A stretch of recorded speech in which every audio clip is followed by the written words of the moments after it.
How's going, guys? Welcome to the channel. In this video we are gonna see, what if Naruto got banished and had 2 Amber Gems Bloodline in Steven Universe? Part 3. Huge shout out to Ryu Kotei for this story. If you wants to see awesome fanfiction like this, don't forget to subscribe. Now let's get into the video. Beach City, Crystal Temple.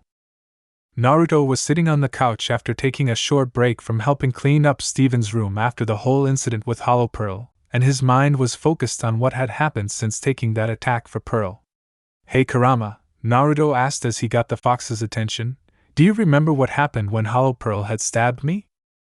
"The only thing I can say, kid, is that a theory about you and your crystal gem power was right," Kurama said as even he was trying to figure out what had happened. "Unfortunately, even I can't remember what happened, so all I can guess is that you retreated into the gems. Then again, you were stabbed through the stomach." "Ow," Naruto mentally cringed. "Hollow Pearl had nearly killed me." "Yeah," said the demon fox. "But at least we know that you'll retreat into your gems if badly injured.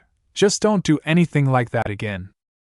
"No promises," Naruto thought back as he got up to help Pearl take out the collected garbage when he saw the boomerang in the wall. Was that always there? The room was finally cleaned after a couple more hours of using elbow grease and hard work when Yukon appeared in a plume of smoke. "The Pride King has sent me to inform Steven and our prince that the meeting with our allies will be commencing soon. Do not worry, the other lions and I will watch over the cub during the meeting, as the summoners of our allies will teach him about how to summon," said the silver lion. The other gems, Naruto, and Gamakichi and Gamatatsu, waved towards Steven as the boy and the 2 lions disappeared in a plume of smoke. Idaiteo Castle. Jiraiya was sitting on top of Gamabunta while using chakra to keep himself from falling off the giant toad when he said, "I wonder how Naruto's doing since you told me that your sons had found him." Gamabunta continued hopping through the forest and said, "He's doing alright even after having a couple of close calls. The Gaki sure knows how to surprise anyone. Just don't expect me to just bring Naruto here." Jiraiya grumbled until he saw a massive stone castle in the distance. "Ah, Gamabunta," said Katsuyu in her giant form with Tsunade riding on her head. "How are you? I take it you can't wait to meet the Pride King? It's been quite some time since I last saw him." The giant toad chuckled as he said, "I wonder what Okina wanted, since it's been years since I heard his son had gone missing due to a certain man." "Danzo," Tsunade thought bitterly as she could easily imagine who the toad was referring to, "you always seem to try and do things your way without even considering what could happen." The group reached the gates where 2 large, but not as large as Gamabunta or Katsuyu, golden lions stood. "Halt!" said the lion on the left with a low, billowing voice. "State your names and reasons for approaching our great sun castle." Gamabunta and Katsuyu lightly bowed their heads as the toad said, "We, Gamabunta of the Toads and Katsuyu of the Slugs, have arrived for the meeting that the Pride King had called. We have also brought our summoners, Jiraiya for the Toads and Tsunade for the Slugs, as His Majesty requested." Both lions nodded before turning their heads towards the gate and let out a mighty roar.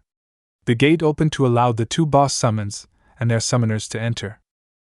The group entered the castle when the sound of something tropical echoed through the stone.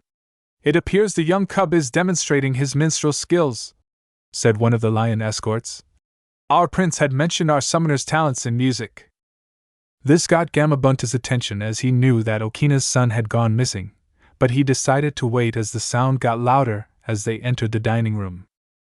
There, the group saw a small, pudgy boy with curly black hair wearing a red shirt with a yellow star on the front, blue pants, and red-pink sandals, holding a small guitar with a flame design on it, and sitting next to the boy was a lion with pink fur and a light pink mane. Tsunade and Jiraiya relaxed a bit as they listened to the boy sing while playing his guitar. "If you're evil and you're on the run, you can count on the 5 of us taking you down. 'Cause we are good and evil never beats us. We'll win the fight, and then go out for pizzas. We are the Crystal Gem. We'll always save the day. And if you think we can't, we'll always find a way. That's why the people of this world believe in Garnet, Amethyst, Pearl, and Naruto. And Steven." As the song ended, The many lions surrounding the boy lightly stomped their paws against the stone floor. "That was a good song, kid," Tsunade said as she and Jiraiya jumped down from their summons and clapped. "Our escort wasn't joking when he said that you had talent for music." The young boy smiled with excitement as he said, "Thanks, I'm just glad that Naruto's alright after that incident." The two Sannin were about to say something with a lion with silver fur wearing samurai armor coughed a bit, and said, "Sir Jiraiya, Lady Tsunade, allow me to introduce to you the lion's new summoner, Steven Universe." Steven bowed towards the two adults and said, "It's nice to meet you too, and I'm glad you liked my song." "It's nice to meet you, Steven, I'm Tsunade Senju," said Tsunade as she pointed to her colleague. "And this is Jiraiya. Please forgive him if he acts a bit perverted as he is an author of a certain series of adult literature." Jiraiya scowled a bit and said, "Hey, they're great works of literature. People love my books." "So, Steven," Tsunade asked as her face held a serious tone, "you mentioned Naruto. How is he?" Steven set his ukulele to the side and said, "Naruto's living with us back home in Beach City. He's really cool." "Seems like someone looks up to you, Naruto," Tsunade thought as she moved one of her ponytails behind her shoulders. "You always seem to leave quite the impression on people, Naruto." "So that's where the brat's been hiding," Jiraiya said with a chuckle. "How is Naruto doing, since he doesn't have any hands after that incident some time ago?" Steven looked at the Toad Sage and said, "Oh, he grew his arms back." "Impossible," said Tsunade with disbelief. "It would be near impossible for Naruto to just regrow a new pair of hands without help. I should know, I was the one who had to amputate them after what one of his former comrades had done to him." Seeing the saddened look on Tsunade's face, Steven placed a hand on the woman's hip and said, "Well, he did have some help from Kurama and he even learned about his cool bloodline. He's a crystal gem." Steven turned a bit green at the memory as Jiraiya asked, "Who's Kurama?" The boy quickly regained his color and said, "Kurama's the Kyuubi." "The Kyuubi!" Both Sannin yelled in shock as Jiraiya then said, "That demon isn't to be trusted as who knows what it could do to Naruto." Steven held up his hands as backup and said, "Take it easy, Kurama's a nice guy once you get by his coldness, and I swear that Kurama hasn't done anything to Naruto aside from helping him along with us train in the shinobi arts." Tsunade rubbed her temples as she thought, "Even when you're not here, Naruto, you're giving me a headache." A lion entered the area and said, "The Pride King would like to see Lord Gamabunta and Lady Katsuyu." Lord Safa had already arrived with his unique summoner who is at the training grounds right now. "The rest of you are welcome to make yourselves at home." The two Sannin let out a sigh as who this summoner was that the lion had mentioned. "Well," said Gamabunta as he and Katsuyu followed the lion. "See you in a while. Knowing Safa, this meeting will be even longer than planned." "Hold it!" roared a new voice as everyone looked to see Asuma walking next to a monkey with white fur that was slightly taller than him, wearing a tiger-striped kimono with white fur trimmings over a black suit that had mesh cloth exposed on his hands and hand-like feet. "Monkey King Enma," the lion said threateningly as he gave a killing look at the intruder. "What brings you here? You do realize that you are an UN-invited guest, and you know what we do to uninvited guests." Enma crossed his arms and said, "What is going on with this meeting involves not only Konoha, but a shinobi of Konoha." The lion looked at Asuma as the shinobi held up his hands and said, "Don't look at me. He dragged me here to be a representative for the monkeys since my nephew's too young." The lion looked at the bearded man and sniffed him a bit before he said, "I shall escort Lord Gamabunta, Lady Katsuyu, and Sir Enma to the meeting hall. You do your best to behave yourself, representative." After the summons left, a lioness with Egyptian blue fur wearing a mask approached the group and said, "Would you like to meet up with the tortoise's summoner?" Everyone nodded as they followed the lioness to the training grounds where Guy was performing push-ups with a lot of shocked looks from many cubs and adolescent lions. "He's human, right?" asked one of the adolescent lions as the others right next to him were just as shocked at the sight. "How is he keeping track?" "And 1,000! said Guy as he stood up and dusted himself off before he saw Jiraiya and Tsunade. Master Jiraiya, Lady Hokage, it's nice to meet you both here. Who is this youthful one and why's Asuma here?" Tsunade looked at the taijutsu expert and said, Guy, this is Steven Universe, the lion's new summoner.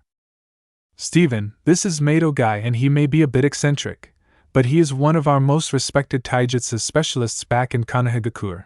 And to answer your question about why Asuma's here, Guy, is that Enma dragged him so that the Monkey King could discuss something with the Pride King.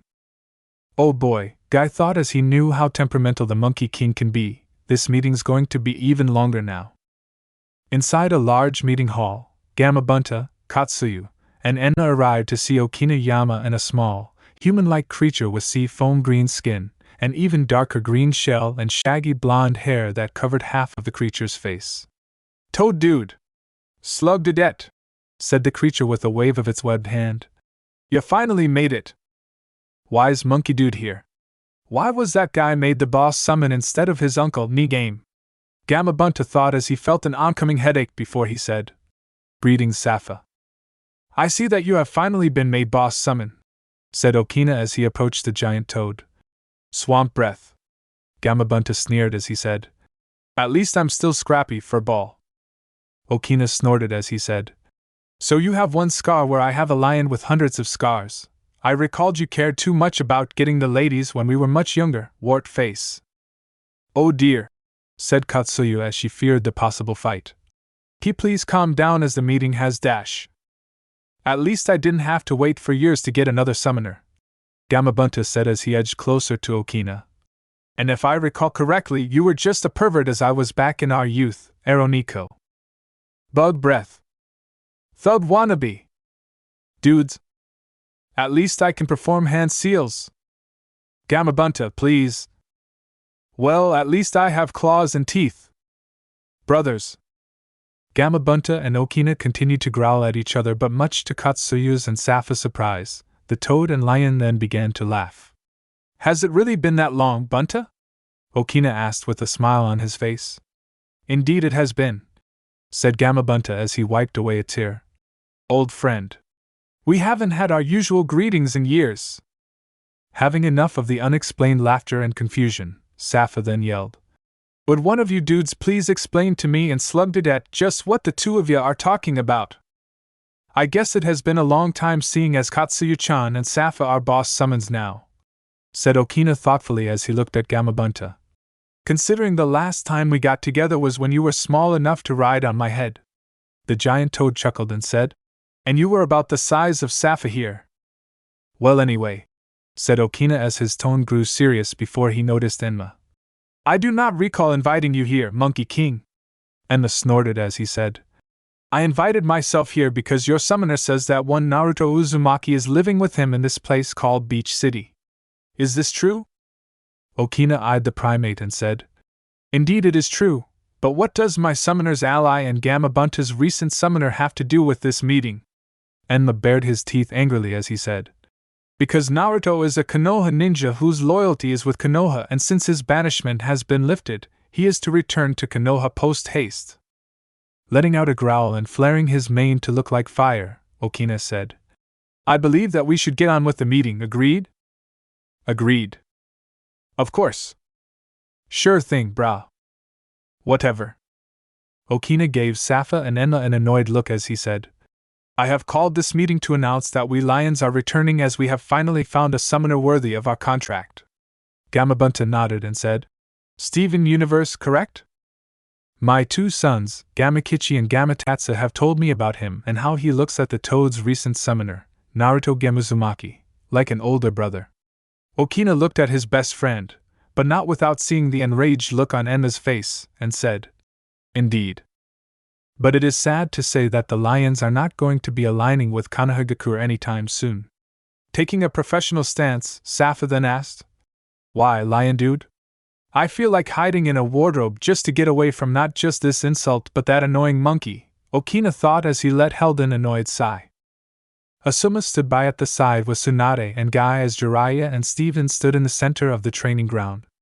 The Sarutobi Jonin did not like the looks on the lions' faces as an adolescent lion kicked up dust in his direction showed the shinobi that he wasn't welcomed. "Damn it, Enma," Asuma cursed the monkey summon, "why did you have to bring me along and not go alone instead? I'm sure that since Kurama is training you and the others the ninja arts," Jiraiya said with a bit of reluctance. I'm sure you know the many hand signs that ninja can use, correct? Steven nodded as weaved his hands and performed a substitution with a nearby training dummy before switching back. Ah, substitution, said Jiraiya thoughtfully before he continued the lecture.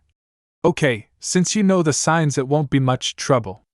All you have to do is use a little bit of your blood, perform the signs, and then plant your hand on where you want to summon. Watch. Jiraiya bit his thumb before weaving his hands as he said, Boar Dog Bird Monkey Ram. Summoning Jutsu. Jiraiya slammed his hand on the floor, and in a plume of smoke, Gamakichi was there before the two. Hey, Jiraiya, Steven, said the small toad as he nodded towards both of them. All right, said Jiraiya as Gamakichi hopped to his side. Give it a shot. Steven nodded before biting his thumb, cringing a bit, and weaved the signs. Here goes, said Steven as he slammed his palm on the ground. Summoning Jutsu. A plume of smoke erupted and Lion appeared before Jiraiya, startling the toad sage. Wow, said Jiraiya as he was impressed. I see you have a hang of chakra control. Steven chuckled as he hugged Lion and said, Well, Kurama hasn't taught me water walking and only lets me train on tree climbing with his or Garnet's supervision. This is Lion, he's my familiar. Lion bowed as he then said, I'm honored to meet the toad sage. I am Teoaji, Prince of the Lion Summons and familiar for Steven Universe. I see that he's comfortable with you calling him Lion, said Jiraiya. Normally it's not allowed as it's demeaning. Lion smiled a bit and said, While that is true, Sir Jiraiya, I am comfortable as Steven here has been my friend since I found him in the desert. I was wary of him at first, but I soon found myself attached to him. Some may see me as a pet, but I consider myself a close friend. Tsunade gently smiled as Lion gave Steven a lick while Guy had tears running down his cheeks. To see such a connection between summoner and familiar, Guy said as he sniffled at the beautiful sight before him, is so youthful. Why am I so unlucky? Asuma thought as Guy had somehow created an ocean sunset behind himself, while Tsunade face-palmed at the sight. With the boss summons, Safa gulped after listening to what Okina had told them about Naruto and said, Dude, that's not right, brah. Gamabunta nodded and said, When news of Naruto's supposed death reached us, it had actually saddened me to hear that he had died in such a way. I decided to look at the contract, and I was surprised that Naruto's name was still active although I couldn't reverse summon him. I guessed that the Gaki was too far away or somewhere that chakra didn't exist. So what happened afterwards? Safa asked as he was sitting cross-legged. I mean, did the village send out a team to go look for the little dude? Gamabunta shook his head as he said, When I told Jiraiya about Naruto still being alive, he thought of having Tsunade send some teams to go look for him. I then told him that it wouldn't work as Naruto was outside of the elemental countries, making some means of tracking him near impossible save for the old-fashioned way, ask around and pray that the lead is true. I've never seen a man so disheartened. Okina nodded in understanding as he said, It is never a good sight to see a strong summoner so disheartened about someone close to them. Hashirama was the same way when his wife had the QB sealed into her. So what are we going to do now, bras? Safa then asked as he reached for a large leaf and took a bite out of it. Well, I for one am going to take Naruto back with us, said Enma as he took a few steps before the boss summons. Naruto belongs to Konohagakure as he is its shinobi. Gamabunta shook his head as he said, I don't think that would be wise, Enma. Naruto has finally found a place where he belongs and we cannot just take him away from that. Okina nodded as he added, I agree with you, old friend. Konohagakure seemed more like a prison than a home to the blonde as the scouts and sphinxes have revealed that there are still those who would wish death for the boy. My summoner could also use some extra training from Naruto, and the QB as the life of a crystal gems is never one of simplicity. Bah! Said Enma as he crossed his arms. A ninja's life is even harder as they can die instead of being cowards and hiding away in those pathetic rocks. A loud and powerful roar echoed through the room, shaking the castle, as Okina said, You dare insult not only the respected crystal gems, but my summoner as well as his mother was also a crystal gem before she gave up her physical form to bring Steven into the world. Wanting to avoid a fight, Katsuyu said, But what about the people who care for Naruto-kun? Do you not think about how badly they would miss him? Tsunade-sama had told me the many times her apprentice, Hinata-chan, seemed so distant with her crush on Naruto on her mind. Even Guy's own apprentice had fallen out of his normal character for half a month after Naruto-kun's banishment. "See, Pride King," said Enma as he challenged Okina. "You are not only keeping Naruto from performing his duties as a shinobi, but you are keeping him away from those who truly care about him, instead those cowards who are probably thinking of using him." "That's not what I was going for," Katsuya thought as she wished she had hands so she could facepalm herself. "I know that the crystal gems would never do such things to Naruto, as they love him, with one of them just happened to adopt him as her son while another shows desire for him, which he also shows desire for," said Okina as he was starting to lose his patience with the Monkey King. "I am not going to do that, as it would also be against my own summoner. Your summoner couldn't even last even a single year in the academy, or even his first mission outside of this beach city," Enma said as he remembered seeing the small boy. "He doesn't even look strong enough to defend himself." Finally having enough, Okina let out an even louder roar as he said, "I have had enough of your tongue, monkey! First, you rudely shoved yourself into a meeting that you had no business with. Then you suggest we take a boy who desperately needs family and love and put him in a place that would rather see him suffer even after his death. Finally you had the gall to insult my summoner, who is still just learning the shinobi arts. This I will not tolerate. Now, before I decide on something I may regret in the future, we shall take a vote on how to handle Naruto Gem's situation. I vote that the cub shall stay with the crystal gems for my stated reasons." "I second that," said Gamabunta as he was disappointed with Enma. "Not only because Okina is my friend, but I too believe that this is what the boy needs. If we take him away from that, we would be no better than that warmonger Danzo." "I agree with Gamabunta and Okina-sama," said Katsuyu. "While I may not know much about Naruto-kun, but I do believe that this will help the boy, as I believe that the crystal gems along with Universe-san will remain true to being Naruto's friends." "I can't believe this," Enma said as he threw his hands in the air. "I had expected this from Gamabunta, as Naruto Uzumaki is the Toad Summoner, but you, Katsuyu?" "I vote that we take the Uzumaki back to Konohagakure, as the boy knows valuable secrets that belong to the village. He even had access to the Forbidden Scroll at one point, so what else aside from the Shadow Clone Jutsu? I assure you, Enma, that Naruto Gem does not know any other secret aside from him being not only the Jinchuriki of the Kyuubi, but being the son of the very man, the Yondaime Hokage, who sealed the fox inside of him," Okina said as he got an appalled look from the monkey. "You told him who his father was?" "The boy's not ready to learn that secret," Enma shouted. "He wasn't supposed to learn that until the boy had turned 16 or made Chunin." Turning to Safa as the boss summon was remaining quiet, Enma said, "Well, Safa, what do you say? You're the boss summon for both the tortoises and the turtles, since they got tired of the confusion summoners have made between them. What do you think should happen with the Uzumaki boy?" Safa gulped a bit as he was beginning to get intimidated by the monkey as he said, "I don't know. Monkey Dude does make a point about Naruto possibly knowing more and being the Jinchuriki of the Kyuubi, but what Monkey Dude is suggesting is gnarly, and not the good, awesome gnarly, and I can't really do that to the little dude." The Kappa was feeling nervous as he just became a boss summon for both the tortoises and turtles, and while he knew that he couldn't be his usual self and surf the many waves of life, he wasn't expecting this.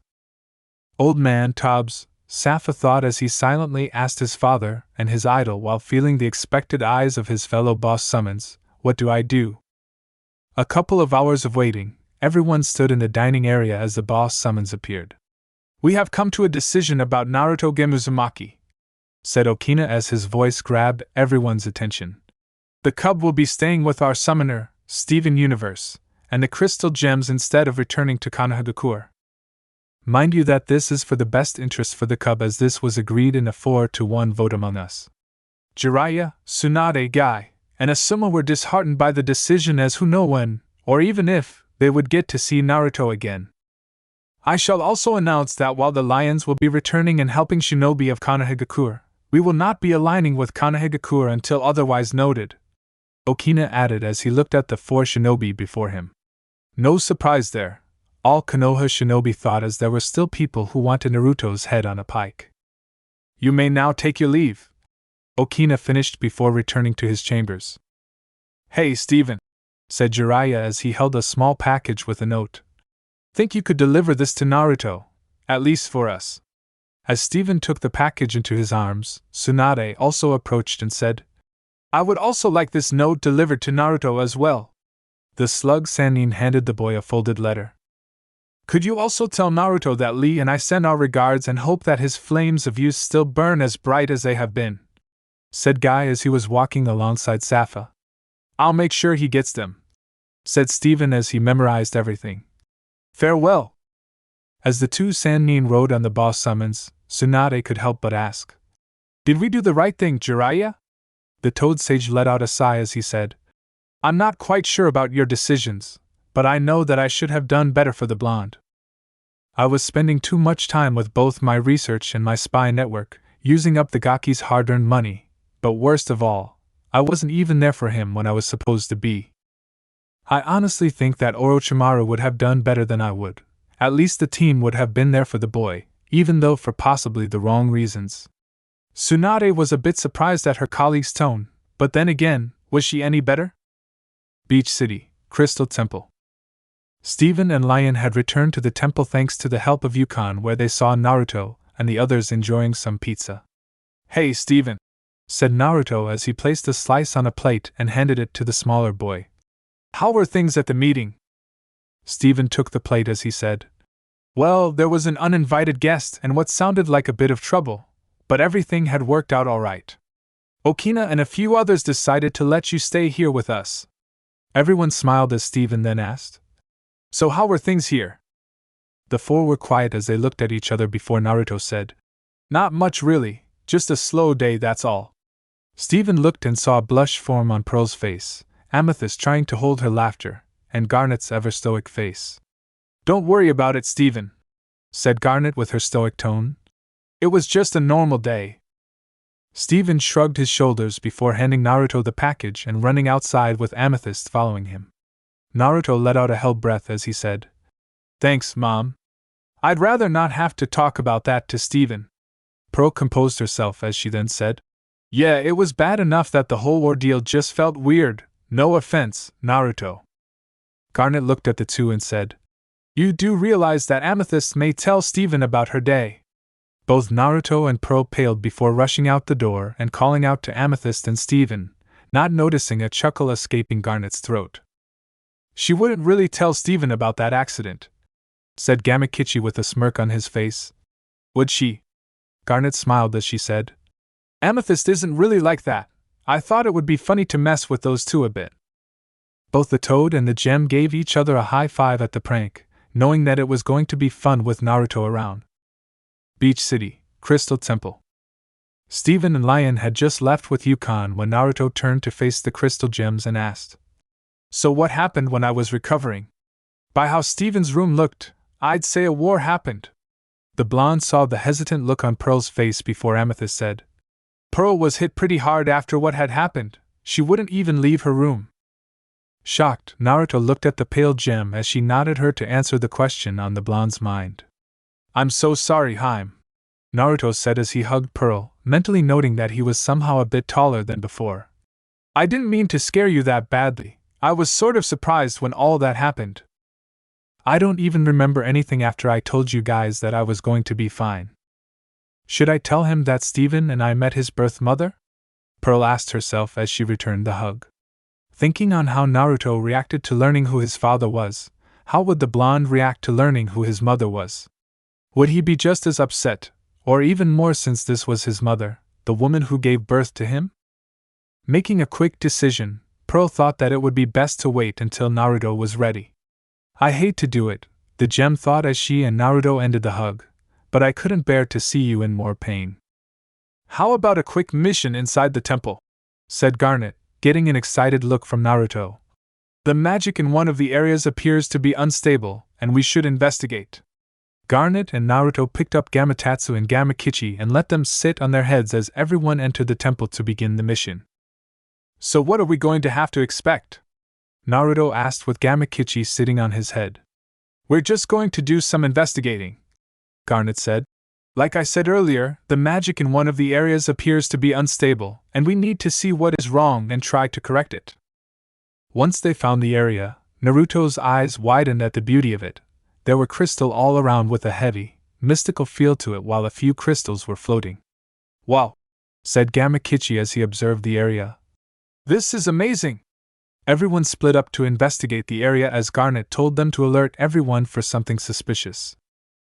Naruto looked around, and even though the surrounding crystals were amazing to look at, he knew that he had to keep his focus. "Hey Naruto," said Gamakichi as he pointed to an odd-looking crystal on the ground. "What's that?" The blonde kneeled down as he called Pearl to him before picking up the crystal with the small toad hopping down from Naruto's cranium. "What did you find?" Pearl asked as Naruto held up the odd crystal. "Whoa, be careful with that!" Pearl quickly took the crystal out of Naruto's hand before the two of them were enveloped in a bright light. "What's going on?" said Gamakichi as he had to cover his eyes to shield them from the bright light. "Pearl! Naruto!" The light faded as Pearl and Naruto looked to see the odd crystal disintegrate in Pearl's hands. "Oh, that's great!" said Naruto with slight irritation behind a punctual voice that was too similar to Pearl's voice. "Now we'll never find out what that crystal did." Pearl looked at Naruto with pure shock in her eyes. The gem asked with a disbelieving tone in her voice that mimicked Naruto's maturing voice. "Why am I looking at myself?" Naruto looked Pearl before doing a quick back and forth look between Pearl and himself. Naruto?" Naruto asked Pearl with his skin starting to pale. "Heim?" Pearl asked Naruto with a look on her face that was signaling a scream. The two touched each other's faces with a shaking hand before touching their own. Silence echoed through the area before a scream from Pearl broke the silence as Gamakichi watched the normally poised and collected gem was now running around in complete panic. "This can't be happening to me!" Pearl yelled as she grabbed her hair in fright. "I know I have a jutsu that turns me into a girl, but this is too far." Naruto held up his hands to try and calm Pearl down as he said, "Now take it easy, Naruto. I'm sure that Garnet can think of something to fix us." "Wait a minute," said Gamakichi as he looked at the two before he realized something. "Pearl, Naruto, did you two switch bodies?"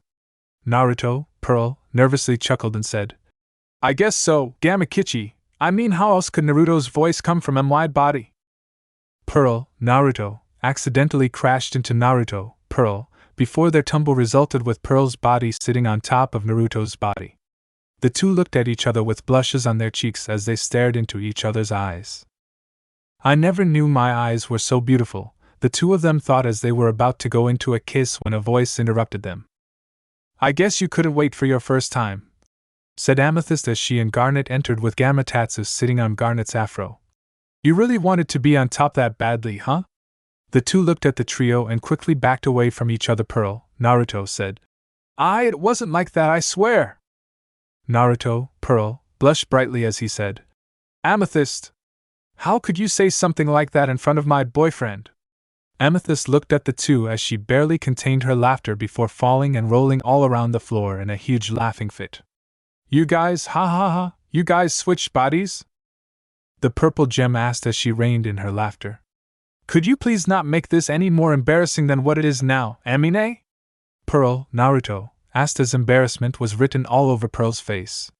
Hearing Naruto's voice coming from Pearl's body made Amethyst laugh harder than before while Pearl and Naruto hung their heads in shame. After Pearl, in Naruto's body, explained to Garnet what had happened that caused the two to somehow switch bodies, Garnet decided to take Pearl and Naruto back to Steven's room as she knew that the two of them would have slight difficulties due to what had happened. Naruto, in Pearl's body, stared at his current body as he thought, "I have boobs for real now, I'm stuck in a girl's body. Not just any girl's body, but Pearl Heim's." Pearl herself was having a bit difficult walking in Naruto's body as it felt so weird and odd. At least better me than Amethyst, Pearl thought in slight victory.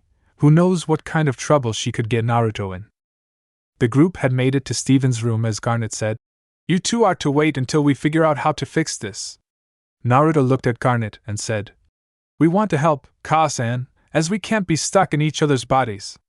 Pearl looked at Garnet with expectations as it did sound weird for her body to call the older gem mother. I'm sorry, but with the two of you are not in your proper bodies, Garnet said with a stern voice. Who knows what could happen if either of you can summon each other's weapons? Just stay put and don't get into trouble. Easy for you to say, both Pearl and Naruto thought as the door to the deeper parts of the temple closed. You're not stuck in the body of the boy/girl you really like. Some time had passed and Pearl was outside near what was left of her favorite tree. I am going to have a serious talk with Steven about this, Pearl thought as she pinched the bridge of Naruto's nose, hopefully after I get my body back and before Steven returns. Letting out a sigh, Pearl decided to sit at the trunk and began to meditate as she began to find her center. Mindscape. Pearl opened her eyes to suddenly find herself in some sort of moist cave and in her original body. How did I get here? Pearl asked herself before she saw a giant cage. Pearl? Said a low, echoing voice as said Gem looked to see a giant red fox looking at her with shock. Taking a few seconds to gather her thoughts, Pearl raised an eyebrow and asked, Kurama? Is that you?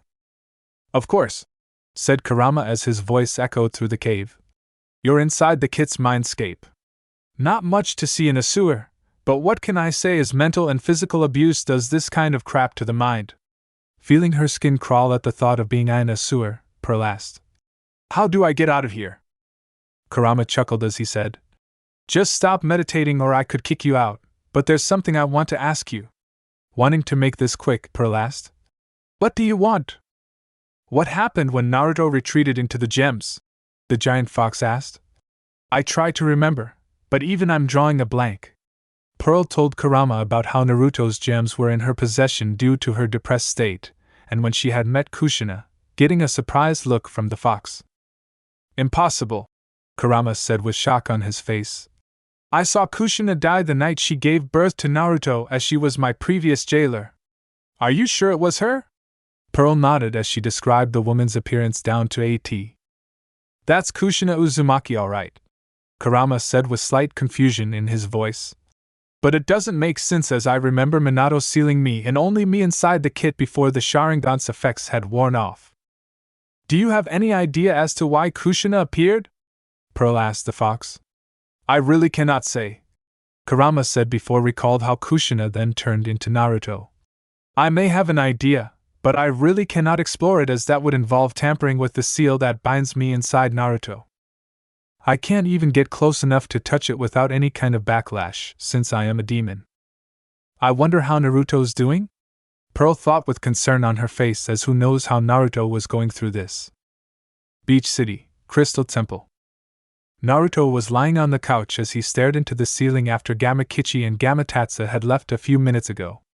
I know that I've used my sexy jutsu a few times in the past, Naruto thought as he looked at the pale hand that belonged to Pearl's body, but to actually have a girl's body, it feels so weird. The shinobi sat up as he tried to think of what to do as he really couldn't train as much since he couldn't bring out Pearl's weapon or injure her body. He wasn't even hungry or tired since his girlfriend is a full-blooded gem, but he was getting bored. Maybe some very light exercises might help me get my mind off things, Naruto said as he got to his feet and stretched a bit before Pearl entered. Hey Pearlheim, how are you doing? Hungry, said Pearl as she held Naruto's stomach as she looked through the cabinets. I've never actually felt hunger like this. Naruto walked over and pulled out a couple cups of ramen before putting a pot of water on the stovetop. Once the ramen was done, Naruto handed Pearl a bowl of ramen and watched her dig almost furiously into the meal.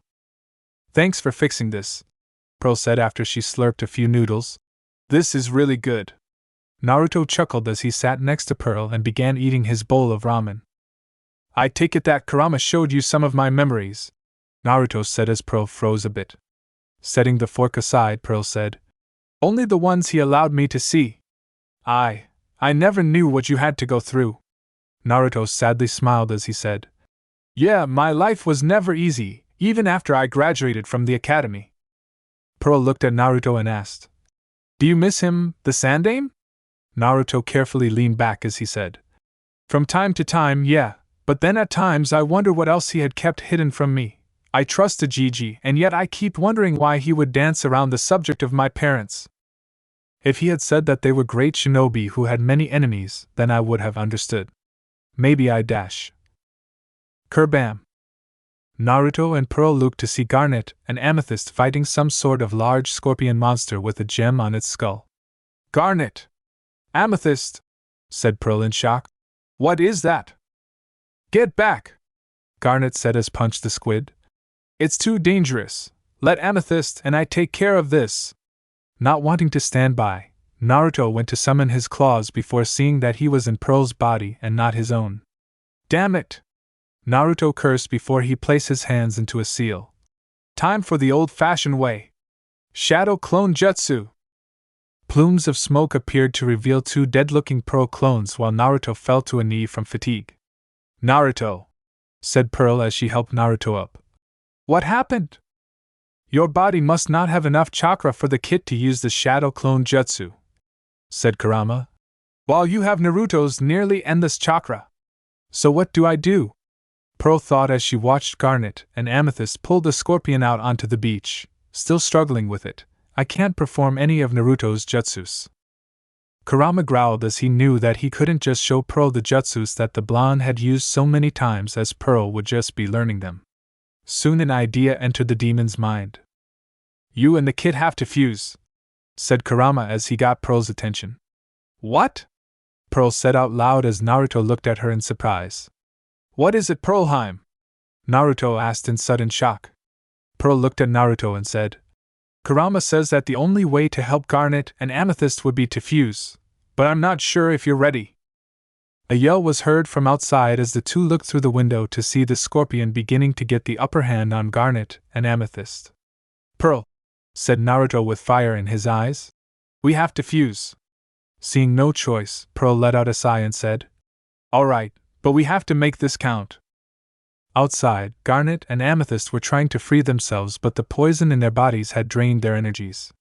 Garnet saw her vision begin to get dark before a flash of light shone as the gem saw a large shadow rush in and kick the large monster away. Now safe from the creature's reach, Garnet and Amethyst were trying to get up before feeling a hand on their shoulders.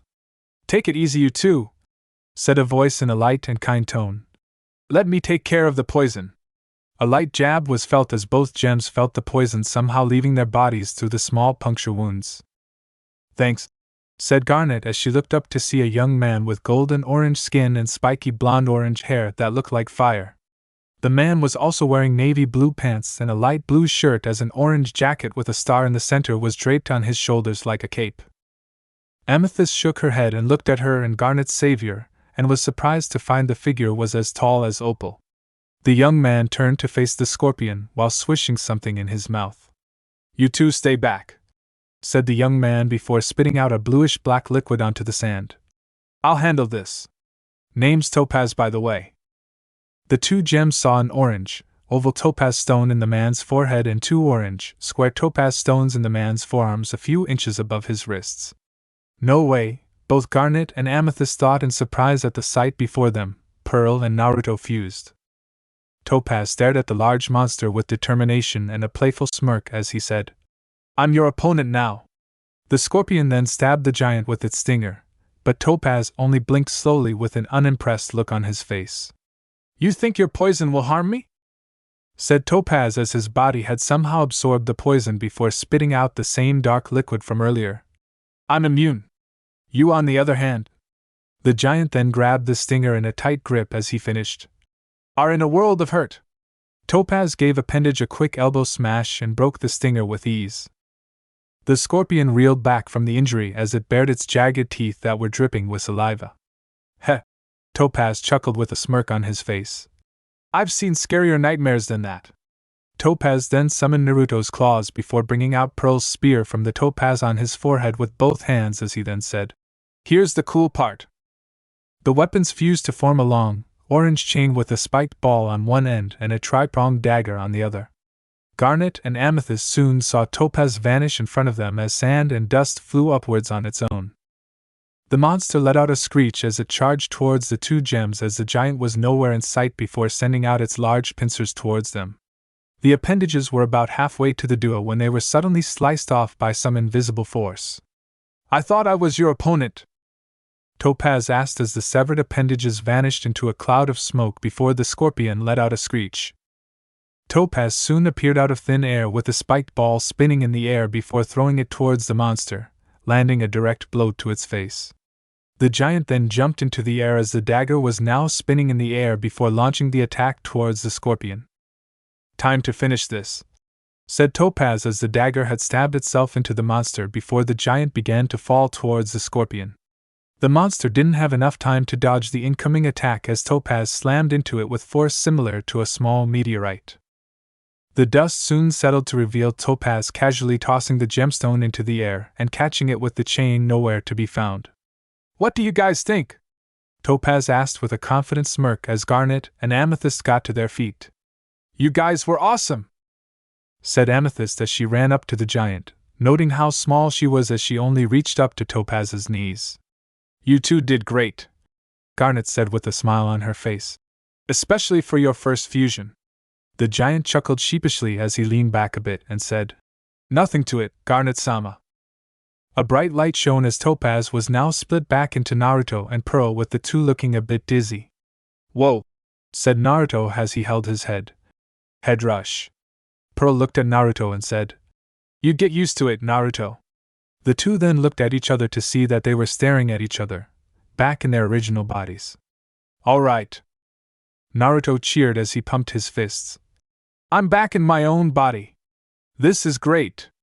Pearl smiled as she did a small twirl and said, "I agree, Naruto. There's a saying that in order to know someone that you have to walk a mile in their shoes. They probably didn't mean switching bodies though." Naruto chuckled as he and the others walked towards the temple to wait for Steven's return. Steven and Lion had returned to the temple in a plume of smoke as Naruto and the others enjoying some pizza with Gamakichi and Gamatatsu joining them nearby. "Hey Steven," said Naruto as he placed a slice on a plate and handed it to the smaller boy. "How were things at the meeting?" Steven took the plate as he said, "Well, there was an uninvited guest and what sounded like a bit of trouble, but everything had worked out all right. Okina and a few others decided to let you stay here with us." Everyone smiled as Steven then asked, "So how were things here?" The four were quiet as they looked at each other before Naruto said, "Not much really, just a slow day, that's all." Steven looked and saw a blush form on Pearl's face, Amethyst trying to hold her laughter, and Garnet's ever-stoic face. "Don't worry about it, Steven," said Garnet with her stoic tone. "It was just a normal day." Steven shrugged his shoulders before handing Naruto the package and running outside with Amethyst following him. Naruto let out a held breath as he said, "Thanks, Mom. I'd rather not have to talk about that to Steven." Pearl composed herself as she then said, "Yeah, it was bad enough that the whole ordeal just felt weird, no offense, Naruto." Garnet looked at the two and said, "You do realize that Amethyst may tell Steven about her day." Both Naruto and Pearl paled before rushing out the door and calling out to Amethyst and Steven, not noticing a chuckle escaping Garnet's throat. "She wouldn't really tell Steven about that accident," said Gamakichi with a smirk on his face. "Would she?" Garnet smiled as she said, "Amethyst isn't really like that. I thought it would be funny to mess with those two a bit." Both the Toad and the Gem gave each other a high five at the prank, knowing that it was going to be fun with Naruto around. Beach City, Crystal Temple. Naruto was sitting in kitchen area with Connie as Steven was getting things ready for something. "So what are you two doing again?" Naruto asked as he noted some of the food Steven was gathering. "Going on a picnic?" Connie looked at the blonde before her and said, "We're actually going to go see a movie, Dogcopter 3. I've heard it was pretty good." Naruto watched the trailer before falling over laughing at the idea of a dog-shaped helicopter flying around and shooting missiles from its rear. "I'll be back in a moment," said Steven as she rushed towards the restroom. "Need to go take care of something." Connie gave Naruto another look and saw that the blonde was dressed nicely but not overly fancy and asked, "So what about you? You have any plans?" Naruto chuckled as he said, "Well, since I'm not grounded anymore, Peralheim and I are going on a date later when she returns. I'm actually kind of nervous about this." Connie didn't ask about it as she had an idea as to why since hearing that speech the blonde had given with the mayor. "I really don't see how the people back at your home couldn't see that they were hurting someone as special as you," Connie said with a mixture of sympathy and hidden anger. Naruto shrugged his shoulders without a care and said, Even though I had some people who cared about me, I'm not really that fazed about being so far away. I'm here in Beach City now with people I consider not just precious, but special to me." Connie smiled sadly as she said, "I wouldn't know about having someone special to me. There's not really that much about me that is special." "That's not true, Connie-chan," Naruto said with a bit of shock on his face. "You are special." The girl sighed before she said, "Only to my overprotective parents, and they won't let me be like normal children." The blonde let out a sigh of his own as he said, "You forgot one person, Connie-chan. Steven sees you as someone special to him." Naruto took a quick glance towards the bathroom and said, "Steven cares a lot about you as he would go out of his way to see that you are safe and happy. You are special, as there are people who look to you as someone precious and special. But what about all those powers you have?" Connie stated, feeling a little down. "You can create spheres of energies, summon toads, create clones of yourself, and even walk on water. All I got from me are my skills at tennis and my knowledge." Naruto sighed as he knew that he was pretty impressive to some, as one of the Freimans, Ronaldo, was it, had kept asking him so much about what the shinobi lands, as everyone called it, were like, and even asked about the other Hokages. Of course, Agent Kurama would step in and tell them that Naruto really couldn't divulge a lot information so loosely, as the shinobi lands were surrounded in secrets and chakra. "I guess I am kind of impressive," the blonde said with a sheepish chuckle. "But to be honest, I'm kind of jealous of you, Steven, and some of the others here in Beach City." Seeing the confusion on the girl's face, Naruto decided to let her know a few things as he said, "Before I arrived here, before Garnet had become my mother, I was actually the jealous and envious type." Naruto chuckled as he saw the stunned look on Connie before he continued, "Yeah. I would see so many children out there with their family while I really had no one. Sure, I had a few friends, but that's it. I had friends, but what I wanted most was a family. Iruka-sensei was like a brother to me in more ways than one. He lost his family to the Kyuubi attack, he was a goofball, and importantly, he was like me, alone. When I was in Team 7, Naruto continued, holding back the small tears slowly forming in his eyes, I thought that I would finally have people I could call a family. Too bad Kakashi-sensei had lousy timing and always doted on Sasuke, while that team would belittle me as Sakura would hit me for even the dumbest of reasons to me. Yeah, I was annoying, but she didn't have to hit me all the time. I had even wanted to spend time with them, but they just shook me off." Connie could see the burning anger in Naruto's eyes and see the undeniable hurt in them as well. "I then met Pervy Sage," Naruto said as this got a slight agitated twitch from the girl's eye. "Like Kakashi, he didn't do much aside from teaching me how to summon as well as teaching me the Rasengan, even if I had to use a little incentive. Finally," Naruto said as he looked at the small necklace around his neck, "finally there was Tsunade Bachan, as even though she was cranky with me at times, I could easily tell that she loved me like family. Steven was able to deliver a letter to me that was from Bachan. She misses me so much as she sometimes wish I was there for her to scold at for calling her Bachan, and at one point she even had one of my friends address her like that.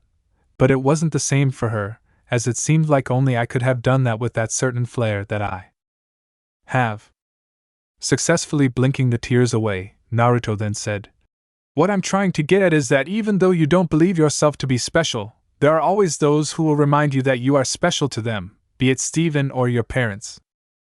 I know I will pass this knowledge, seeing how my Uzumaki blood will let me see my grandchildren's grandchildren."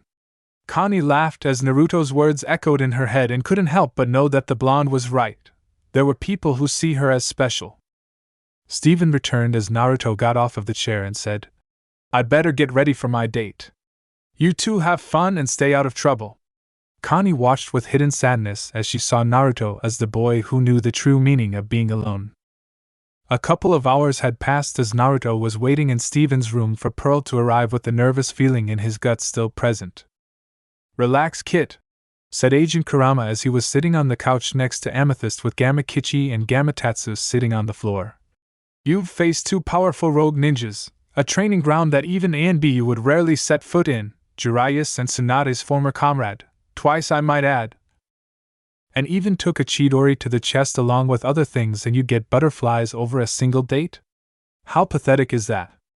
Naruto looked at the possessed clone and said, "Shut up. This is very important to me and you know it."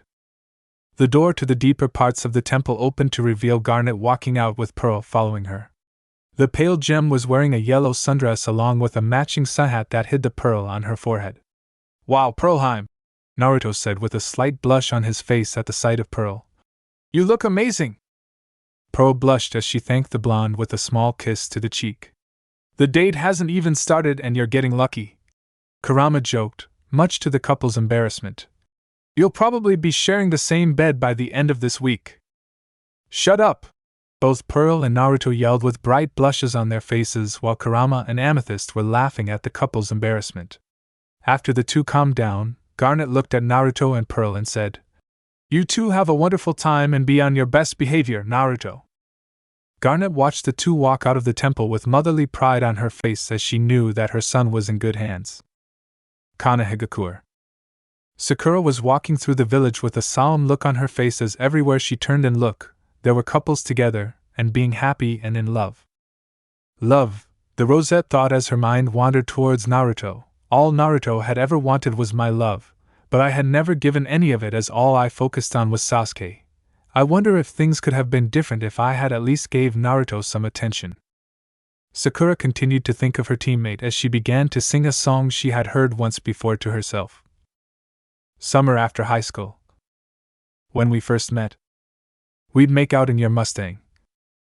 To Radiohead. And on my 18th birthday, we got matching tattoos.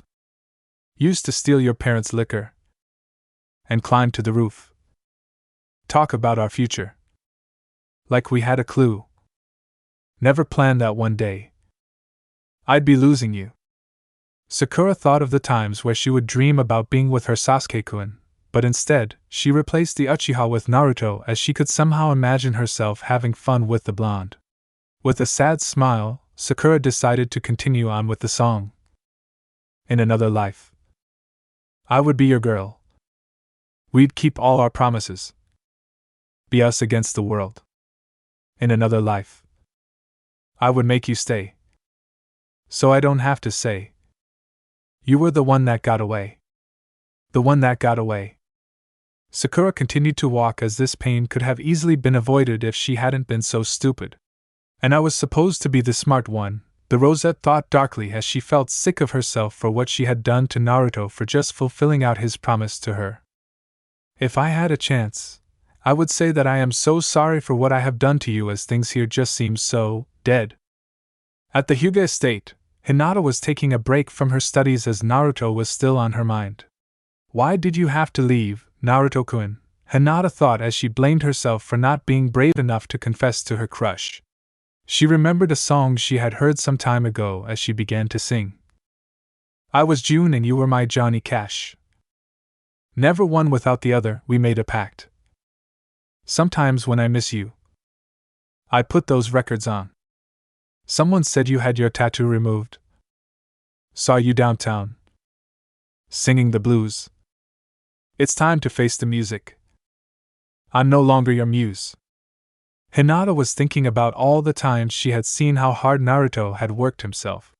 She had even seen the times where Naruto wasn't the ball of sunshine that people would see, but instead someone filled with the most darkest of despair. Now that Naruto was miles, maybe even oceans, away, Hinata had never let the blonde know. In another life, I would be your girl. We'd keep all our promises. Be us against the world. In another life, I would make you stay. So I don't have to say. You were the one that got away. The one that got away. The one. The one. The one. The one that got away. Seeing her family heritage and riches, Hinata would rather burn it all if it meant getting her Naruto back. She knew that money could never give her what she wanted, and Hinata would even give up not only her title as heiress to the Hyuga clan, but her eyes as well if she could see Naruto. Sakura was in a jewelry store as she looked at all of the beautiful rings on display, and even if it was the cheapest ring Naruto would get her, she would wear it proudly if things were different. Too bad that will never happen now, Sakura thought as she left the store with a dark cloud over her head as she and Hinata continued their song. All this money can't buy me a time machine. Can't replace you with 1,000,000 rings. I should have told you what you mean to me. 'Cause now I pay the price. In another life, I would be your girl. We'd keep all our promises. Be us against the world. In another life, I would make you stay. So I don't have to say. You were the one who got away. The one who got away. The one. The one. The one. In another life, I would make you stay. So I don't have to say. You were the one who got away. Both girls had imagined themselves in their best formal kimonos as Naruto, with both his hands and wearing the most amazing of tuxedos, was standing at a doorway. Naruto smiled before something had caught his attention, drawing him away from the girls with the doors shutting behind him. The door had sealed themselves tightly as they both sang the last verse. The one that got away. Naruto-kun, I miss you. Naruto-kun, I'm sorry. Beach City, Funland. Naruto and Pearl were walking through the amusement park while avoiding some of the rides they weren't allowed on, due to Steven causing some trouble, and avoided the arcade, due to Pearl being confused about some of the games and Naruto mentioning how the arcade was evil. Naruto had bought some cotton candy for them to share as they walked around the place while Kurama wasn't too far behind to keep up the facade of him being a special agent instead of a demon fox. Reminds of the times Minato and Kushina had gone of their dates, Kurama thought as he chuckled at those memories. Although I doubt Konoha could have such a place like Funland without it being a special festival, or something. Where would like to go, Haim? Naruto asked as he held the bag of cotton candy. How about the Ferris wheel? Pearl offered as the two got in line for the ride. Once strapped into the cars, the giant wheel moved with Naruto, Pearl, and many others getting a sudden jolt from the start. The wheel continued to move as Naruto and Pearl soon got an amazing view of Beach City from the top of the Ferris wheel, but the view was even more amazing as they looked at each other. Naruto, Pearl said as she stared into the blonde's ocean blue eyes. I'm glad that I was able to meet someone like you. Naruto smiled as he cupped a hand on Pearl's cheek and said, I'm glad to have you as well, my beautiful gem.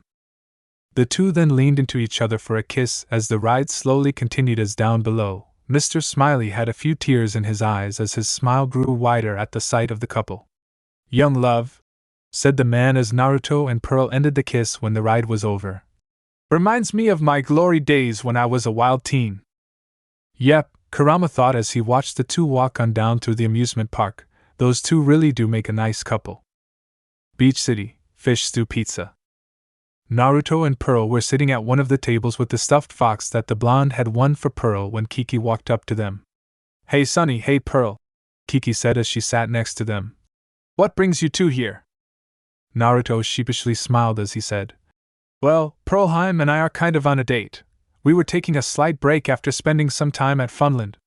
The young teen smiled as her sister arrived to take the couple's orders before she saw Agent Kurama just outside and knew that the special agent was keeping an eye on things. Naruto's and Pearl's drinks and pizza soon arrived and the two began to eat when Pearl asked, So, Naruto, why does Kiki and her family call you Sunny? The blonde chuckled a bit after getting a sip of his soda and said, Well, mostly because of my hair. But she also said that it was because I have this bright aura about me that's somehow like being near the sun. That's actually fitting for someone like you, Naruto, Pearl thought as she couldn't look away from the roguish charm on his face that the whisker marks had given him, while she continued to dine with her boyfriend. Beach City, Crystal Temple. The two were at the Pearl's favorite tree, or what was left of it, as Naruto saw the side of the fallen tree. I'm sorry about what happened to the tree, Haim, the blonde said as Pearl has told him many times about how this tree was precious to her. It's alright, Naruto, said Pearl as she held Naruto's hand. While that tree was my favorite, it could never replace the love that I have for you. The gem then rested her head against Naruto's as she then said, I thought I had almost lost you when you almost faded out of existence, and when you were stabbed because of my carelessness, I couldn't forgive myself for letting that happen to you. You could have died because of my mistake. The blonde saw the tears slowly forming on Pearl's face, and knew how much hurt his girlfriend was in. Using a hand, Naruto lifted the gem's face and said, Pearl, you should stop blaming yourself about those 2 incidents, as I'm still learning about being a crystal gem, and even if I didn't retreat into the gems, I'm too damn stubborn to die as Kurama would have healed me. I'm only half gem, but there is still so much that I want to know about myself. I never knew that I even had a clan until Kurama mentioned it before he restored my arms. Naruto then gave Pearl a comforting hug, showing the gem how much he cared about her, as Pearl then returned the hug with a silent thank you. The 2 ended the hug as Naruto removed the necklace that Tsunade had given him and placed it around Pearl's neck. Naruto! The gem said in shock, as this necklace belonged to someone that was close to her boyfriend. You're giving me the necklace you got from Tsunade, why? Don't you miss her? Naruto smiled as he said, I do miss her, as she was one of my precious people, and I'll always think of Bachan and the others should I ever need to look back for a moment. I'm giving you her necklace as she had told me that she had given it to the one she had seen as precious to her, and now I'm doing the same with you, Haim. The blonde smirked as he saw Pearl's spirit lifting, as he then added, and besides, it looks way better on you than me, my beautiful gem. Pearl blushed at the compliment as she examined the jewel, and she could feel a small amount of energy from the center jewel. Thank you, said Pearl as she gave Naruto a kiss on his whiskered cheek. My handsome rogue. The 2 looked off into the sky until Naruto remembered something. Reaching into his pocket, the blonde then pulled out a small scroll and said, I remembered one of the gifts that pervy sage had given me. Pearl watched as Naruto unrolled the scroll, some to reveal some writings before the blonde applied chakra to then reveal an artifact. What's that? Pearl asked as she examined the bangle that was bejeweled with embers. A bangle? Naruto held the large ring and said, I don't know, as Pervy Sage mentioned in his letter that a woman from a village of Kunoichi had given this to Pervy and told him to give it to any Uzumaki he should encounter. The woman said that it belonged to not only the founder of her village, but the Uzumaki ancestor, as she only described my ancestor as one who bears solidified blood of the trees. Got any ideas? Thinking over what the artifact could be, Pearl said. Have you tried applying chakra or magic to it? It must have something special about it to be a keepsake to an entire village and your clan. Taking his girlfriend's advice, Naruto applied some chakra, and while the ambers glowed, nothing had happened. Nothing, huh? Naruto thought before he summoned his claws. Let's try this. Infusing his claws with some magic he learned from Pearl and Garnet, Naruto saw the amber gems glowing brightly than before. The 2 then disappeared in a bright flash of light as the artifact had teleported them away. Ruins. A bright light shone as Pearl and Naruto stumbled onto the cold stone underneath them. Pearlheim, are you alright? Naruto asked as he was afraid of another incident with enchanted crystal. Pearl pushed herself up and examined herself as she said, Yeah, I think I'm fine. What about you? Naruto got to his feet, and as he helped Pearl onto hers, he said, Yeah, Kurama said that nothing's wrong at the moment. That bracelet must have taken us somewhere. After getting their bearings, the 2 examined the ruins around them as they walked carefully through the stone wreckage. Pearl looked at some of the downed columns and noticed the spirals adorned on them as well as on some of the other parts of the ruins. Naruto, said the gem as she remembered the spiral that was on the jumpsuit Naruto used to wear. I think that this was once where the Uzumaki clan resided? Looking around, Naruto couldn't help but have a feeling of familiarity with the place and said, I think you're right, as it almost feels like I've been here before. The 2 continued traveling through the ruins and noted how some of the artifact in the ruins were either broken or unrecognizable due to the age until Naruto suddenly froze. Naruto? Pearl asked as she saw the frozen look on the blonde's face. Naruto, can you hear me? The gem was about to take Naruto away and try to find a way out of here when Naruto suddenly began to move with his face in some sort of trance. Pearl followed the blonde very closely as she didn't want to get separated as she noted something different with him. Naruto was now walking with poise and grace, like a noble, while his face was relaxed as if he was taking a stroll. Pearl even noted how Naruto seemed to smile at some parts of the ruins and listed them off as either homes, libraries, and even daycares. She then saw Naruto wave towards her, giving Pearl a look of the relaxed look on his golden eyes. Wait, golden eyes? Pearl thought as she followed the blonde down a series of hallways. Naruto's eyes are blue and red when he uses Kurama's power. We are almost there, child, said Naruto with a soft, elegant, and feminine voice. And do not worry about your beloved, as he and his companions are safe. Pearl looked at Naruto and asked, Who are you and how do you know about Kurama? A chuckle escaped the blonde's throat as he said, All in due time, child. Pearl continued to follow Naruto until they reached a flight of stairs that appeared to travel downwards into pitch-black darkness. Naruto reached for an unlit torch before the embers glowed briefly as the torch was lit. The blonde then motioned Pearl to follow him down the stairs as he traveled through the darkness with the lit torch providing a small light. In their language, Naruto began as Pearl followed him. My name would mean Sunstone, and I have lived here before having to pass down my powers through what soon became the Uzumaki clan. Although my powers only exist with your beloved now, those of the Uzumaki clan can live longer thanks to the blood that ties them to me. Pearl looked at the possessed blonde and asked, Are you Naruto's ancestor? The blonde gave Pearl a quick glance and a smile as he said, Yes. I am your beloved's ancestor, Nisiki Uzumaki, or to my students, Amber. Amber? Pearl said in shock at being in the presence of one of the most powerful crystal gems in the universe. I've only learned about you from history books and what others have said, but to actually meet you, I'm not sure if I should hug you or find it odd that you would possess Naruto. Amber smirked a bit as the two had reached the bottom of the stairs before she said, I am flattered that you would know so much about me, but I'm pretty sure Rosie had exaggerated some of my exploits. Pearl blinked a few times before she said, Rosie? Are you meaning Rose Quartz? Of course, said Amber as she continued down the hall. I was the one who taught her what she knows. Pearl felt her heart stop as she was talking to the very person, or their spirit anyway, that had taught Rose Quartz of all people. Amber chuckled as she then said, I remember that cute little pout of hers whenever she had trouble bringing out her weapon or when she ran out of her favorite snack. Rose pouting? Pearl thought with a bit of surprise and disbelief. I'd never seen her pout, deep in thought, yes, but never pouting. We're here, said Amber as she and Pearl stopped before a door that had large stones on it. Pearl watched as Amber crossed Naruto's arms, focusing as the ambers began to glow brightly.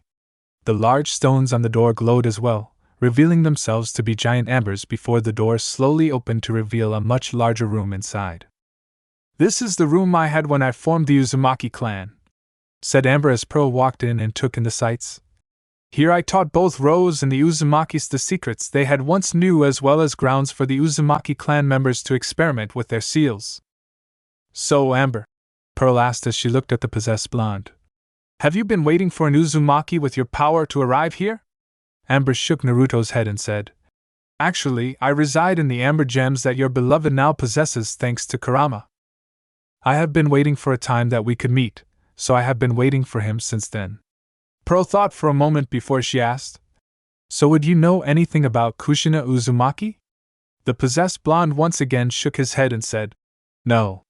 There is something within the boy that is preventing me from meeting with her. Your beloved's power as a Jinchuriki has mixed together with the powers he had inherited from me, making a few of his powers act a bit more differently than a full-blooded gem's power.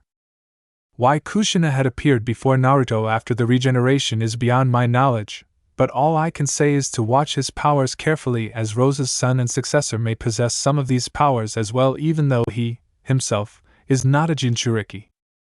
Amber then pulled out a scroll and began sealing away everything that was in the room. What are you doing? Pearl asked as she caught a scroll that Amber tossed towards her. This room was only to be opened once after my passing and will collapse once my energy leaves, said Amber as she began to seal more items into another scroll. I am unsure if we are alone, but I cannot risk any of these secrets falling into the wrong hands, especially those of the Uchiha child.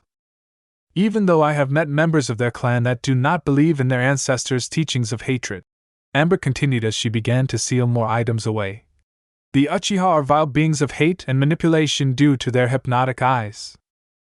I taught both myself and Rose how to fight without our eyes, as one look will result you in being caught in their dreadful power.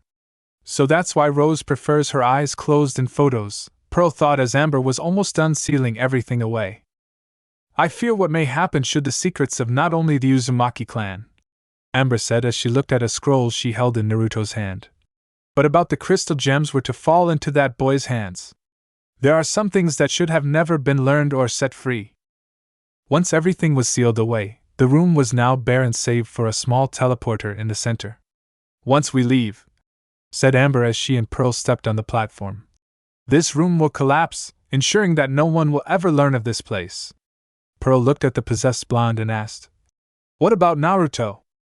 What will happen to him afterwards?" Amber looked at the gem and said, "I shall return to the gems where I will wait for the day that I will appear before Naruto.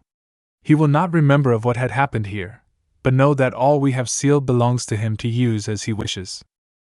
The platform glowed brightly as a flash of light shone briefly before vanishing with Pearl and Naruto's body, causing the room to collapse in on itself as Ember had said. Beach City, Crystal Temple.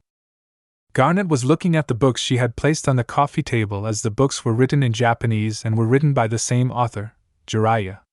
She had one book separate from the other three as it was far more different than the others. Garnet had found the books in the bed she had out for Naruto near a letter written in Japanese, and by judging the handwriting, Jiraiya wrote the letter too, and looked through them briefly. How could a man who calls himself a godfather to my son give him such filth? The gem thought as she looked at the orange, red, and green books as they were titled as Ika Ika. While she did like the books to a small degree, she would not stand for her son to be in possession of such books.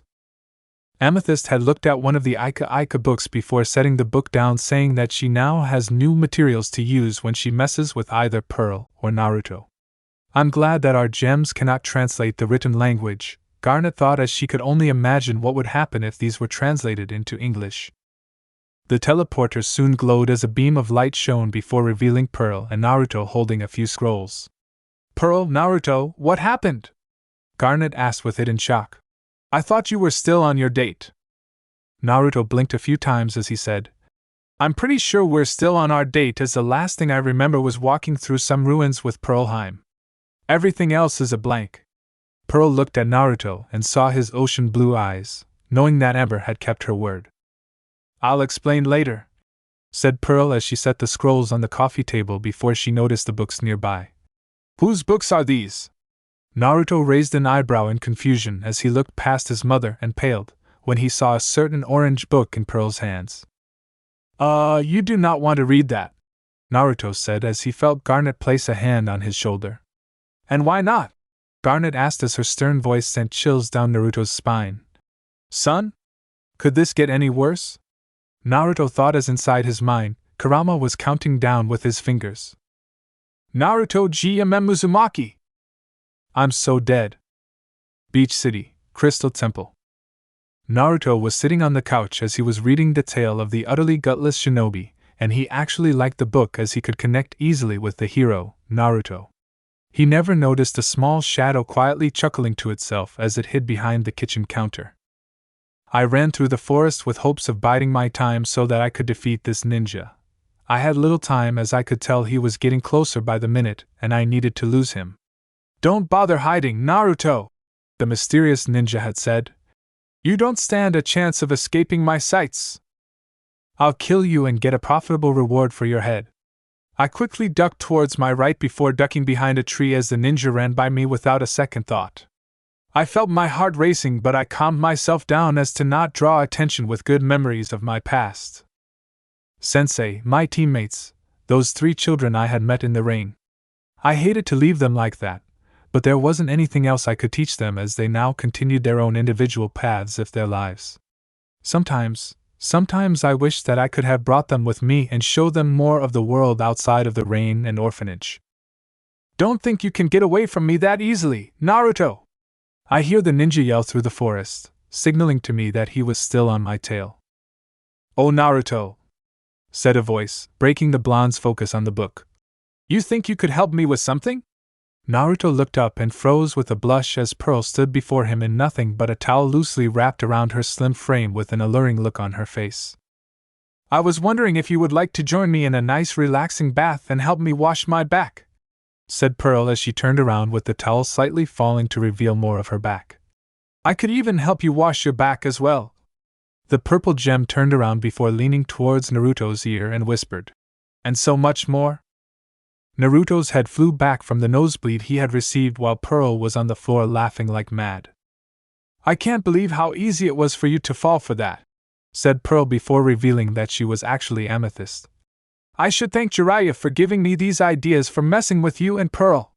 Naruto gave the purple gem a sharp look as he said, Why on earth would you do that? You do know that Pearl will kill you if Steven were to see you doing such crap. Ever since she read the Ika Ika series, Amethyst has used some of the material for pranking both Pearl and Naruto, as she just loves messing with the two lovebirds. While Naruto has seen Garnet read those books, she was never as open as Kakashi was and never done anything like Amethyst has done. Pearl was obviously disgusted with the books as she ranted about the books having no form of plot, degrading women as objects, and adding that she wouldn't let Steven near those books even with a 39 1/2 foot pole. I'm going to seriously harm pervy Sage for this, Naruto thought as even Kurama was laughing at his plight.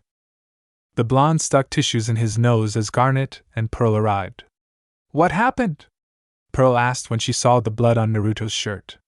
Take a wild guess, Naruto said as he motioned towards the still laughing Amethyst. Amethyst! Pearl shouted as she blushed while remembering what the shorter gem had done to her. How could you do that to my boyfriend? What if Steven or somebody else were to see you do that to Naruto? With a chuckle, Amethyst countered. Oh, I'd get away as they would see you giving Naruto those ideas. Enough, said Garnet as a slight chilling aura breezed through her voice, making Amethyst stop cold. I'll be gone on a mission for a few days, so you best behave, especially for Steven. Everyone there nodded before Naruto walked up and said, Will you be alright by yourself? I can go with if you like. Garnet ruffled Naruto's hair and said, Don't worry, Naruto, Mama will be alright by herself. You be good and be there for Steven. The two gave each other a short, loving hug before Garnet got on the pedestal and teleported out of the temple, but not without giving the blonde a small kiss on his forehead. Please be safe, Kaa-chan. Well, said Amethyst as she got up from the floor. Better get some good laughs in before things get really moody around here. Confused, Naruto gave Pearl a question look as the gem said, Oh, that's right, I completely forgot about that day. I hope Steven will be alright this time. The blonde was about to ask what the two gems were talking about until something told him to look at the calendar, and as he looked at it, Naruto finally discovered what Pearl and Amethyst were talking about, Mother's Day. Pearl and Amethyst looked at Naruto before realizing that it would be the blonde's first Mother's Day with an actual mother. The two remembered how Naruto told them that back in Konoha, his holidays, his birthday included, were very depressing for him as those days were days where the blonde felt truly alone. Don't worry, Naruto, Pearl nervously said as she was slightly fearing another incident back when Steven threw those parties for the gems. I'm sure that Garnet will be back before Mother's Day even begins. Amethyst quickly rushed towards the blonde and said, Yeah, your mom's the best there is when it comes to some of the missions, don't worry. Naruto quietly said before realization dawned on him. I only have a few days to find Kei-chan a Mother's Day gift. Both gems' face vaulted at the blonde's shock before seeing him run through the door in blinding speed. He was worried about getting Garnet a gift. Pearl thought of her boyfriend's antics. Whoever said Naruto is unpredictable had hit the nail right on the head. Kanehigakure. Kakashi was sitting on the windowsill of his home, reading his favorite book when he suddenly sneezed. I wonder who could be talking about me, the Jonin thought out loud. I hope Naruto's doing all right. I actually miss his hyperactive attitude. Hey mommy, said a small girl from the street below. Someone dropped their book. Oh crap. Beach City, Suitcase Sam's. Naruto was looking at some of the bags on the store's shelves as he tried to think of a good gift for Garnet. I wonder if Ka-san would like any of these, Naruto said to himself as he looked at the different purses and shoulder bags. Some of these look really pricey and I don't have a lot on me. The blonde knew that he couldn't afford any of the nicer-looking bags as there wasn't much money in the blonde's pockets from the small odd jobs he had done around the community. Naruto did find a nice red-hand purse on the shelf, but it was too much for the blonde with that extra zero. The blonde exited the store as he hung his head in defeat at not being able to get something for Garnet. Hello, Naruto, said an elderly voice as Naruto looked to see an elderly woman walking towards him. How are you today? The blonde smiled at the elderly woman and said, I'm alright, oh banana, just trying to find a nice gift for Ka-chan. Namefua smiled as she patted the blonde on the back as she said, I'm sure that you'll find something nice for her, although I am a bit concerned for Steven. What do you mean? Naruto asked as he received a slight shocked look from Namefua. Oh, that's right, the elderly woman said with slight sadness. You've only been here for a couple of months. Please, follow me and I'll treat you to some nice stew. Naruto easily hid the green look on his face as he remembered that last stew he had as Kurama said. Never again. Beach City, fish stew pizza. Naruto was slowly eating the beef stew that Namefua had made for him, thanking the heavens that it wasn't fish stew, as the elderly woman let out a sad sigh. I guess I should start by saying that you and Steven have a bit of similarities when it comes to days like Mother's Day. Namefua began as the blonde listened silently. Although thankfully the boy didn't have it as bad as you might have had it. Naruto slightly nodded as he remembered how the villagers have told him how no woman would ever dare give birth to such a monster, and other choice words that he'd rather not say in front of the elderly woman at her own place of business. Like you, Namefua continued as she laced her fingers together. Steven never knew about his mother, as she had died during the process of giving birth to him. I've never seen poor Gregory in such a sad state when he mentioned his wife being cremated sometime after Steven's birth. Naruto took another bite of the stew as he saw a small tear in the woman's eye as he thought, oh Tuto, guess there are some things aside from being gems we share in common. Wiping away the tear, Namefua said, I remember the few times I would see the poor child so sad and lonely when he walks by. It just breaks my heart to see a young child who is so happy-go-lucky like his father look so sad. Naruto swallowed the food in his mouth before he asked, You know where I might be able to find Steven, oh banana? The elderly woman sadly shook her head and said, I'm afraid no one knows where that boy goes off to, not even Amethyst, and your sweetheart. Your mother and Greg might know where he might be if you're worried about him. Naruto nodded and thanked Namefua for the meal and telling him about Steven before rushing out the door. Mom? Kofi asked as he appeared behind the counter. Was that Naruto just now? Namefua nodded as she said, He's probably going to go look for Steven after I told him about how the boy spends his Mother's Day. Kofi hid a sigh as he remembered those times as well as he thought, hopefully Naruto can help Steven with this pain. Beach City. It's a wash. Car wash. Greg was humming a small tune as he was hosing some of the soap away when Naruto appeared. Hey Naruto, said the man with a smile on his face. Need help finding a gift for Garnet? The blonde shook his head and said, I'd appreciate the offer, but right now I was wondering where Steven might be. Greg let out a sigh as he had a feeling this day may turn up and Naruto wouldn't have a clue about where Steven might be. Look, Naruto, Greg sadly said as shut the hose off. I know that you're worried about Steven and I'm glad that he looks up to you like a brother, but he needs his space at the moment. The man then reached in his back pocket and pulled out a small folded piece of paper before giving it to Naruto. This is just a small map to where Steven and I usually go on days like Mother's Day, Greg said with a saddened look on his face. I'm sure he'll be there on that day. Is there anywhere Steven might be now? Naruto asked as Greg shook his head. I'm afraid not, the man said sadly. Steven can surprisingly be private on days like this. Naruto sadly nodded before thanking the man and leaving, not seeing Greg walk toward the back of his van. Opening the doors gently, Greg looked on the mattress to see the sleeping form of his son with tear stains on his face. I hope this year will turn out better this time, son, Greg thought to himself as he sat next to Steven and began to stroke the curly black locks on his son's head, for both you and Naruto. Beach City, Crystal Temple. The next day found Naruto walking around the beach in hopes of finding Steven, but he hasn't had much luck today. Damn it, Otudo! Naruto silently cursed to himself. Where are you? The blonde had actually looked everywhere for Steven.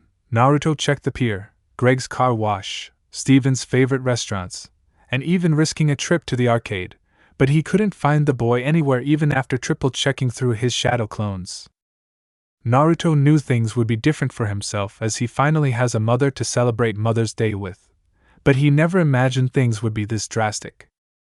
Sighing in defeat, Naruto walked towards the temple as he had a feeling that he would have better luck in finding Steven tomorrow. Don't worry, kid, Kurama said as he knew how serious this was. You have that map that Greg had given you, so just wait until tomorrow and follow the map. But what if Kacchan returns? Naruto thought as he was able to find a nice gift for Garnet and still have enough for the 2 cakes he bought. I want to surprise her. Listen, the demon fox continued. Right now, Steven is acting like you were back in the village when he doesn't need to. I'm sure that you can find a way to help him, you always do. Just give him his space for the moment. Letting out a sigh, Naruto reluctantly decided to head back in the temple so that he could come up with a plan for tomorrow when Garnet would come back. Inside, Naruto was looking over a small list after he checked on the cake in the fridge. He had placed a note for others to not eat the cake, but he did have a feeling that Amethyst would eat the cake anyway. Good thing I was able to get another cake, Naruto thought as he remembered the smaller cake he hid in the freezer under Steven's cookie cats. Naruto placed the list on the coffee table as his mind went back to Steven and what Nainfua had told him. If anything, Naruto was sort of jealous of Steven that he had people to look after him as Naruto himself barely had anyone back in the village before graduating the academy. He was always alone on Mother's Day, felt disappointed in himself on Father's Day, and lived in fear on his birthday. And here I am worried about how my first actual Mother's Day will be like, Naruto thought with a pained scowl on his face. I feel like a complete ass. Naruto heard the door to the deeper parts of the temple open to reveal Pearl walking out and look at the blonde. How was your day today? Pearl asked as Naruto gave her a small, sad smile. I was able to get Kacchan a present and some cake for her. Naruto began before his smile faded. But I'm kind of worried about Steven. I mean, here I am trying to celebrate my first Mother's Day with an actual mother and Ototo is out there without one of his own. I feel like a big jerk. Pearl placed a hand on her boyfriend's shoulder and said, I know how you feel as we really don't know what to do as we never had celebrated days like Mother's Day. Pearl saw the small wrapped box next to Naruto and had a feeling that the present was for Garnet before she said, Maybe you can invite Steven to spend time with you and Garnet. Would it really be that simple? Naruto mentally asked himself as he thought on the idea, could I really invite Steven to spend time with me and Kacchan? Pearl saw the lamenting look on the blonde's face and said, I know you'll do what's best for Steven, Naruto. You're just the kind of person who deeply cares about others and wouldn't like them be hurt like you were. Naruto blushed as his girlfriend wrapped him in a hug before the two kissed each other. After the kiss, Pearl looked at Naruto and asked, What does Ototo mean? The blonde smiled gently as he said, Little brother. Beach City, Cave. Mother's Day had arrived and Naruto was walking on the beach to a small secluded cave as he was following the map. Garnet hadn't arrived yet, so that bought Naruto some time to find Steven by following the small map Greg had given to him. This is the cave, said Naruto as he took another look at the small map that had a small cave that was labeled Rose's Grotto that had small pink hearts on it. Hopefully Steven's in here somewhere. Naruto walked inside as he used his gems to create a small light to see through the dark, damp cave. He wanted to call out to Steven, but he was afraid of startling him as Naruto had gone through this back in Konoha. The blonde continued to walk deeper and deeper until he heard something echo through the cave. It was faint, but he could hear a voice from inside the deeper parts of the cave. Is that singing? Naruto thought as he carefully navigated over the damp rocks and gravel. Naruto continued to explore deeper until he discovered an amazing sight.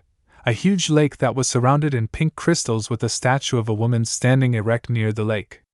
Taking a closer look, Naruto saw that the statue was in the form of rose quartz, and right next to the statue was little Steven Universe with a sad look on his face. Hiding in the shadows, Naruto carefully edged along the wall as he listened to Steven sing towards the statue. I want a mom that will last forever. I want a mom to make it all better. I want a mom that will last forever. I want a mom who will love me whatever. I want a mom that will take my hand and make me feel like a holiday. A mom that will tuck me in at night and chase the monsters away. I want a mom who will read me stories and sing a lullaby.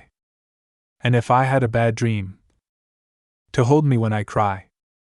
Oh, I want a mom that will last forever. I want a mom to make it all better. I want a mom that will last forever. I want a mom that will love me whatever. Forever. Otuto, Naruto thought as he could see the tears in Steven's face as the song had stabbed his heart with memories of his own. The blonde stayed quiet so that Steven could continue his song. When she says to me, she will always be there to watch and protect me. I don't have to be scared. Oh, and when she says to me, I will always love you. I won't need to worry. 'Cause I know that it's true. Kanehigakure. Tsunade was sitting in her office and was looking out the window towards the village. She pulled out a small photo she got from Tanzaku town when Naruto and Jiraiya were sent to get her. Naruto had a great big grin on his face as he stood between Jiraiya and Tsunade with Shizen behind him. I miss you so much, Gaki, Tsunade said as she placed the photo on the desk and pulled out a small bottle of sake. I know it's Mother's Day, the woman said as she raised the bottle in the air for a toast. But this is for you, my little grandson.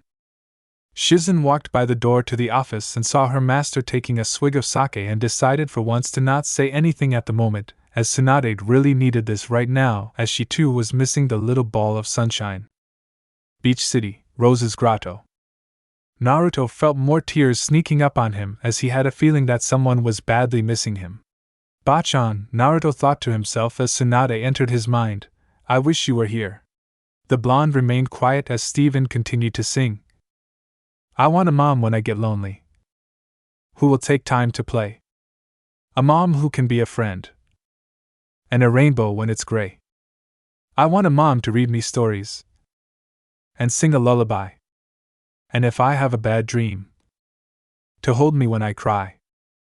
Oh, I want a mom that will last forever. I want a mom to make it all better. I want a mom that will last forever. I want a mom that will love me whatever. Forever. I want a mom that will love me forever. I want a mom to make it all better. I want a mom that will last forever. I want a mom that will love me whatever. Forever. I want a mom. I want a mom. I want a mom that'll last forever. I want a mom that'll last forever. I want a mom. I want a mom. I want a mom that'll last forever. I want a mom. I want a mom that'll last forever. I want a mom that'll last forever.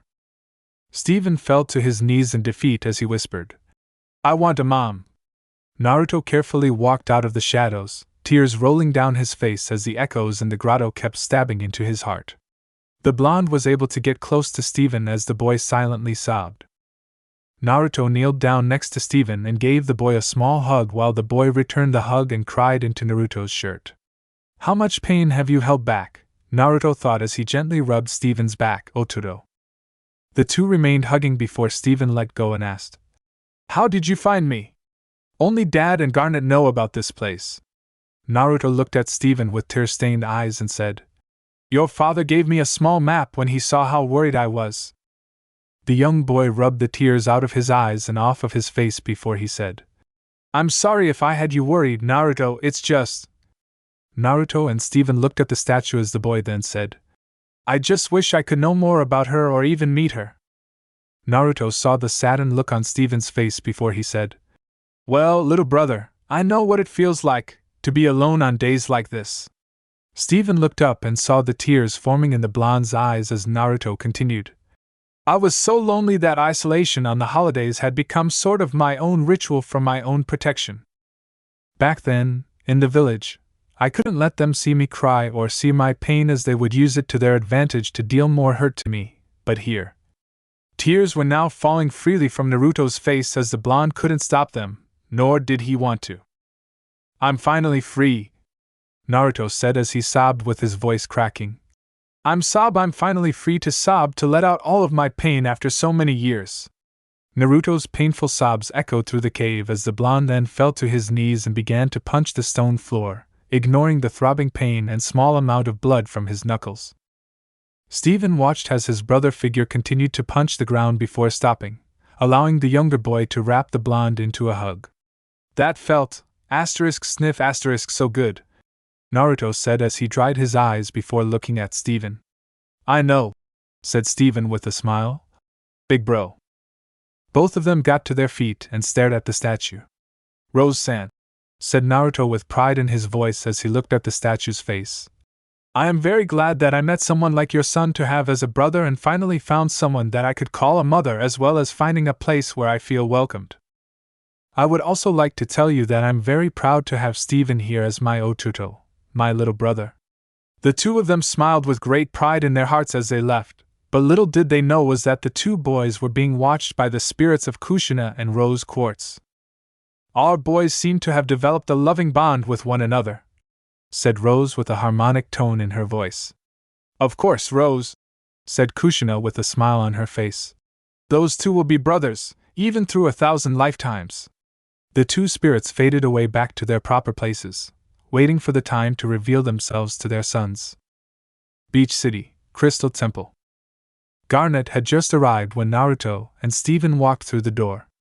Hey Ka-san, Naruto said as he rushed towards the gym and gave her a hug. Happy Mother's Day! Garnet smiled as she hugged her son, glad that he was doing all right. Thank you, Naruto, said Garnet before she saw Steven. How are you doing today, Steven? Steven walked up and wrapped his arms around Garnet and said, I'm doing all right thanks to my big brother, Naruto. Garnet smiled at Steven's new attitude as she couldn't help but be excited for Mother's Day for once, as the two boys before her were now beginning to heal. Beach City, Crystal Temple. Naruto was sitting in the living area of the temple with an ice pack on his head as a skull-splitting headache had mysteriously appeared overnight when he saw Pearl carrying a bandaged Steven. Whoa, what happened? Naruto said as he was quickly looking over Steven in slight panic. Sugilite happened, Pearl answered with irritation in her voice. We had to take down a communications station we had set up years ago. That was responsible for your splitting headache this morning. Instead of having a plan to properly tear it down, Garnet and Amethyst decided to just fuse into Sugilite and just recklessly destroy it, nearly crushing me and Steven. Naruto looked around for his mother and Amethyst to only find them missing. So where's Mom and Amine? The blonde asked before getting a slight agitated look from his girlfriend. Sugilite can find her own way home, Pearl lightly roared, causing Naruto to flinch his arms up to protect himself. Seeing the scared and defensive look on Naruto, Pearl let out a small sigh as she calmed herself down. I'm sorry, Naruto, Pearl said with lament in her voice. It's just that some fusions can become unstable and out of control, especially when fused for too long. Can you forgive me for losing my temper a bit? The blonde slowly relaxed as he nervously chuckled and said, It's alright, I'm just too used to Sakura after all the times she punched me when she was mad, which was all the time. Kurama is still amazed that I'm not afraid of girls because of her. Pearl lightly growled a bit at the idea of some girl using Naruto as a punching bag and thought, now that he's my boyfriend, I'd better not see her or any girl mistreat Naruto, or they will regret it. Konohagakure. Sakura was enjoying some tea when an ominous chill ran up her spine. I don't know what that was, the Rosette thought as she could somehow felt killing intent from that chill, but I hope that I never meet whatever caused that chill. Sakura carefully looked around her, as she could become a target to those who worship Naruto as the fourth Hokage's son. Beach City, Crystal Temple. Naruto was walking out of the room he was sharing with Garnet with a few scrolls in his hands when he saw Pearl going through some stances with her spear. Going through some of the scrolls Amber had left behind? Pearl asked as she saw her boyfriend before receiving a nod from Naruto. Like to help? The blonde asked as Pearl sat next to him after sending the spear back inside her gem. Of course, she said as she picked up one of the scrolls while Naruto took one of the other ones. Energy chains? Pearl said as she opened the scroll to reveal the contents inside. That was when the memory of Kushina Uzumaki appeared in her mind, as it was just weeks ago that she and Steven had met Naruto's real mother. Was Kushina a student of Amber? The gem thought as she remembered Kushina binding her with chains. No. Kurama told me that he only remembers what Mito had learned about Nisiki through history books and from the Uzumaki elders. Are you alright, Haim? Naruto asked as he saw the conflicted look on Pearl's face. Is something wrong? The gem looked at her boyfriend and let out a regretful sigh. Yeah, Pearl said as she looked away guiltily. There was more to what had happened when you retreated into your gems. Naruto gently turned Pearl's face to see the glistening look on Pearl's eyes and said, Whatever it is that's bugging ya, Pearl, you can tell me. Pearl looked away as a tear rolled down her face as she said, I'm not sure if I told you. I don't want to lose you. Naruto then gently wrapped his arms around his girlfriend as he said, Pearl, I will always be with you forever, no matter what happens to us. Even if we somehow fall out of our love, I will still protect you with my life, always. Pearl felt the warming love in the hug surrounding her and the everlasting promise echoing in her mind as she felt a gentle kiss upon the gemstone on her forehead. All right, the gem said as she let out a sigh that told her that it was now or never. The reason I didn't tell you is because learning that the one who had sealed Kurama inside of you was your own father was still fresh on your mind, and I wasn't sure about how you would react. Naruto nodded as a good part of him wanted to punch the fourth Hokage really hard, father or not. Well, Pearl continued, when you had finished recovering from that injury, how do I put this correctly, weren't you? Naruto raised an eyebrow at that as he only remembered the few times he wasn't really himself, but only 2 moments where Naruto couldn't even remember what had happened at all. At that moment, Pearl said as she swallowed a small lump in her throat. When you appeared out of the embers, it was your mother that appeared, your real mother, Kushina Uzumaki. Naruto froze at that revelation. His mother, his real mother, was still with him. But how? Naruto thought as it didn't make any sense at all. How did she? Is she dead, or is she still alive? Kit! Kurama spoke from inside Naruto's mind.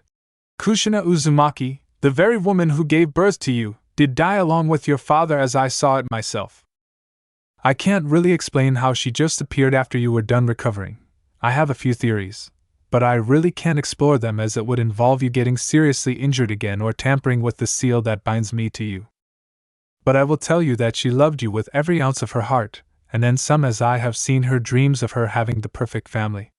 If she were alive and saw how the village treated you, she'd probably level the entire village of Konoha to the ground without even using my power. If she saw you today, she would probably boast how her son has become a great man and will still love you even after knowing that you were adopted as a preteen. Naruto smiled a bit as he mentally thanked Kurama as he then looked at Pearl before wrapping her into a hug with a few tears rolling down his cheeks. Thank you, the blonde said as he silently sobbed into Pearl's shirt. Thank you for telling me, as I've been wondering for years about the woman who had brought me into this world. Thank you. Thank you so much. Pearl smiled gently as she rubbed Naruto's back and hummed a gentle tune in his ears. Don't worry, Naruto, she said as she then rocked the blonde back and forth in a gentle motion. I'm here for you, as I will always love you. After drying his tears, both Naruto and Pearl decided to both look into the scroll about what Amber had written about the energy chains, either of them knowing of the dangers lurking ahead. Crystal Communications Hub remains. A massive shadow was towering over the ruins of what was once a communications hub for the crystal gems, with a sneer on its face. I cannot believe that skinny little toothpick! The shadow roared into the sky. I'll show her not to leave me behind. The massive shadow then began to travel towards its destination, Beach City. I'm coming for you, Pearl! Beach City, Crystal Temple. Naruto walked out of the Garnet's room after putting the scrolls away when he saw Pearl looking at the small mess of clothes left behind by Steven. Must have just missed Otoro, the blonde thought as he then saw the jealous look on Pearl's face. What's wrong with Pearlheim? Not noticing her boyfriend nearby, Pearl looked out the door's window and began to sing. Why do you have to look up to her? Aside from a literal sense. Don't you know that a power that big comes with a bigger expense? And can't you see she's out of control? And overzealous? I'm telling you for your own good. And not because I'm Naruto thought as Pearl forcefully pulled the blinds down on the window as she continued to sing and dance. I could show you how to be strong. In the real way. And I know that we can be strong. In the real way. And I want to inspire you. I want to be your rock. And when I talk, it lights a fire in you. Pearl heard footsteps and saw Naruto slowly approaching her as he began to sing along with her. I know how it feels to be there. Small, meager, and weak. But I use that as a means to push myself to the fullest peak. I know that there will be someone who is far more better than you. But I know that they can be beat. By finding that power oh so true. Hearing Naruto singing alongside her had given Pearl the courage and strength to become stronger than she could ever be and also have the courage to not give up. Naruto, my handsome rogue, Pearl thought dreamily as she continued to listen before joining Naruto. I could show you how to be strong. In the real way. And I know that we could be strong. In the real way. And I want to inspire you. I want to be your rock. And when I talk, it lights a fire in you. Pearl and Naruto were now looking at each other as they had their arms wrapped around each other in a loving manner as they both said, in the real way. The two of them kissed for a short moment before separating from each other as Pearl then said, I guess you saw. Naruto slowly nodded as he then said, I saw that look in your eyes as it was the same look I had given towards Sasuke many times before. I have always been jealous of that team because he was better, stronger, and more skilled as a ninja than I was. But that was because your training and education was always sabotaged. Pearl pointed out as Naruto chuckled a bit. True, the blonde admitted sheepishly before donning a serious tone. But I used that as a reason to better myself, to show myself that I can become stronger and not let myself get clouded by my jealousy towards Sasuke. Naruto then stole a glance through the door to see Steven, Lars, Sadie, and Greg working out before he continued. I had always considered myself as Sasuke's rival as I would always try and best him, even after losing so many times against him. I had also thought of Sasuke not just as a friend or rival, but a brother, as we had grown up alone in the village. Too bad that was before. Pearl saw Naruto gently touch his chest where his scar was and knew how bad the pain was to Naruto when he had to fight Sasuke that could have caused his very death. Hey Naruto, Pearl said as she placed a hand on the blonde's shoulder. How about we do some training on our own? I could teach you a few more things about you gems and you could show me some jutsus. How's that? Naruto smiled a bit as some training did sound like a good idea and said, Sure, I've been meaning to check out a few of those scrolls that pervy sage had given me. The duo pumped their fists in excitement before going into the deeper part of the temple to begin their training regimen. Kirigakure. An elderly man was sitting at the bar when a middle-aged man approached him. Never seen your face around here, said the man as he sat next to the elderly man. New around here? The aging man nodded and whimsically said, Why yes I am Sunny. I'm Kanpan and I was just wondering if there were any dangerous places I should avoid on my travels. The middle-aged man's eyes became lifelessly blank as he then said, There is a cave just northeast of here that everyone calls Leech Stone Cave. People have said that the cave somehow sucks out not just chakra, but life energy out of anyone who dares enter the cave. None of the other patrons could hear the rest of the conversation, nor did they care enough to notice the devilish smirk upon Kanpan's face. Beach City, Crystal Temple. Naruto was on the beach looking at the makeshift gym with Gamakichi and Gamatatsu sitting next to him. Well, Naruto said as he tried to find the right words for what was before him. I've had worse-looking equipment. Gamakichi hopped onto the top of the makeshift monkey bars and said, I'm not sure how long it's been since this ladder saw the light of day. That one bar looks like it's about to break with some extra weight. Greg, Sadie, and Lars were calling out to Steven who was still in the temple. I know that I have a bit of a healing advantage thanks to Kurama, Naruto thought as he began to wonder, but Steven should have been able to jump back up after an hour at least. What's that over there? Gamatatsu said as he pointed towards the ocean. It almost looks like Daddy. Before anyone could react, a shockwave had hit the area alerting everyone to a shadowy figure in the distance. What is that? Naruto asked himself as he took another look at the figure. The figure was a humongous woman with 4 arms, purple skin that was slightly darker than amethyst's, and her equally massive hair was a near midnight purple-black. She wore a bodysuit similar to Garnet's with the exception of a few tears and was also wearing pointed shades over her eyes with a lone eye resting upon her brow. What the hell is that? Greg said in shock and awe as Lars had fallen off of the makeshift monkey bars as one of the bars broke. Definitely called that, said Gamakichi, taking his eyes off of the humongous woman for a brief moment. Although I'd thought that either Steven or Greg would have broken that. The woman stepped on the beach before yelling, I'm bored! Steven smiled brightly, despite his aching body, and cheered. It's Sugilite! That's Sugilite? Naruto said in pure absolute shock. She's as big as Gamabunta! Pearl ran down the beach next to Naruto, while Sadie and Lars hightailed it to safety. You're back! Pearl said before the gigantic gem pointed an accusing finger at her. You left me behind! Sugilite said with a growl escaping through her dangerous-looking teeth. We just thought that you didn't need any help. Now why don't you separate and we can all sit down and relax? No, said Sugilite as she kicked Pearl away in anger and defiance. Heim! Naruto called out as he then turned his attention to the towering gem. You guys were fused for too long. Pearl told me that your personalities wouldn't mix right, and when fused too long you start losing the sight of who you are. You're not you. Sugilite looked at Naruto and pointed one of her thumbs towards herself as she said, I am myself. I'm sick of being split up. You better get used to me, baby, and get this junk off my beach. Naruto dove away with the two toads just in time as Sugilite had smashed the makeshift gym with a stomp of her foot.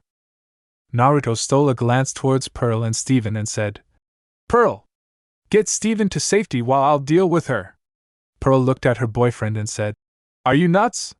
She'll crush you without a second thought. Just do it. Naruto roared out, using a small fraction of Kurama's power to bring out a point before turning his attention towards the massive gem. Sorry, Mom, Emine, Naruto said as he summoned his claws. Don't think I can hold back this time. Sugilite chuckled as she said, Don't make me laugh, Shrimpy.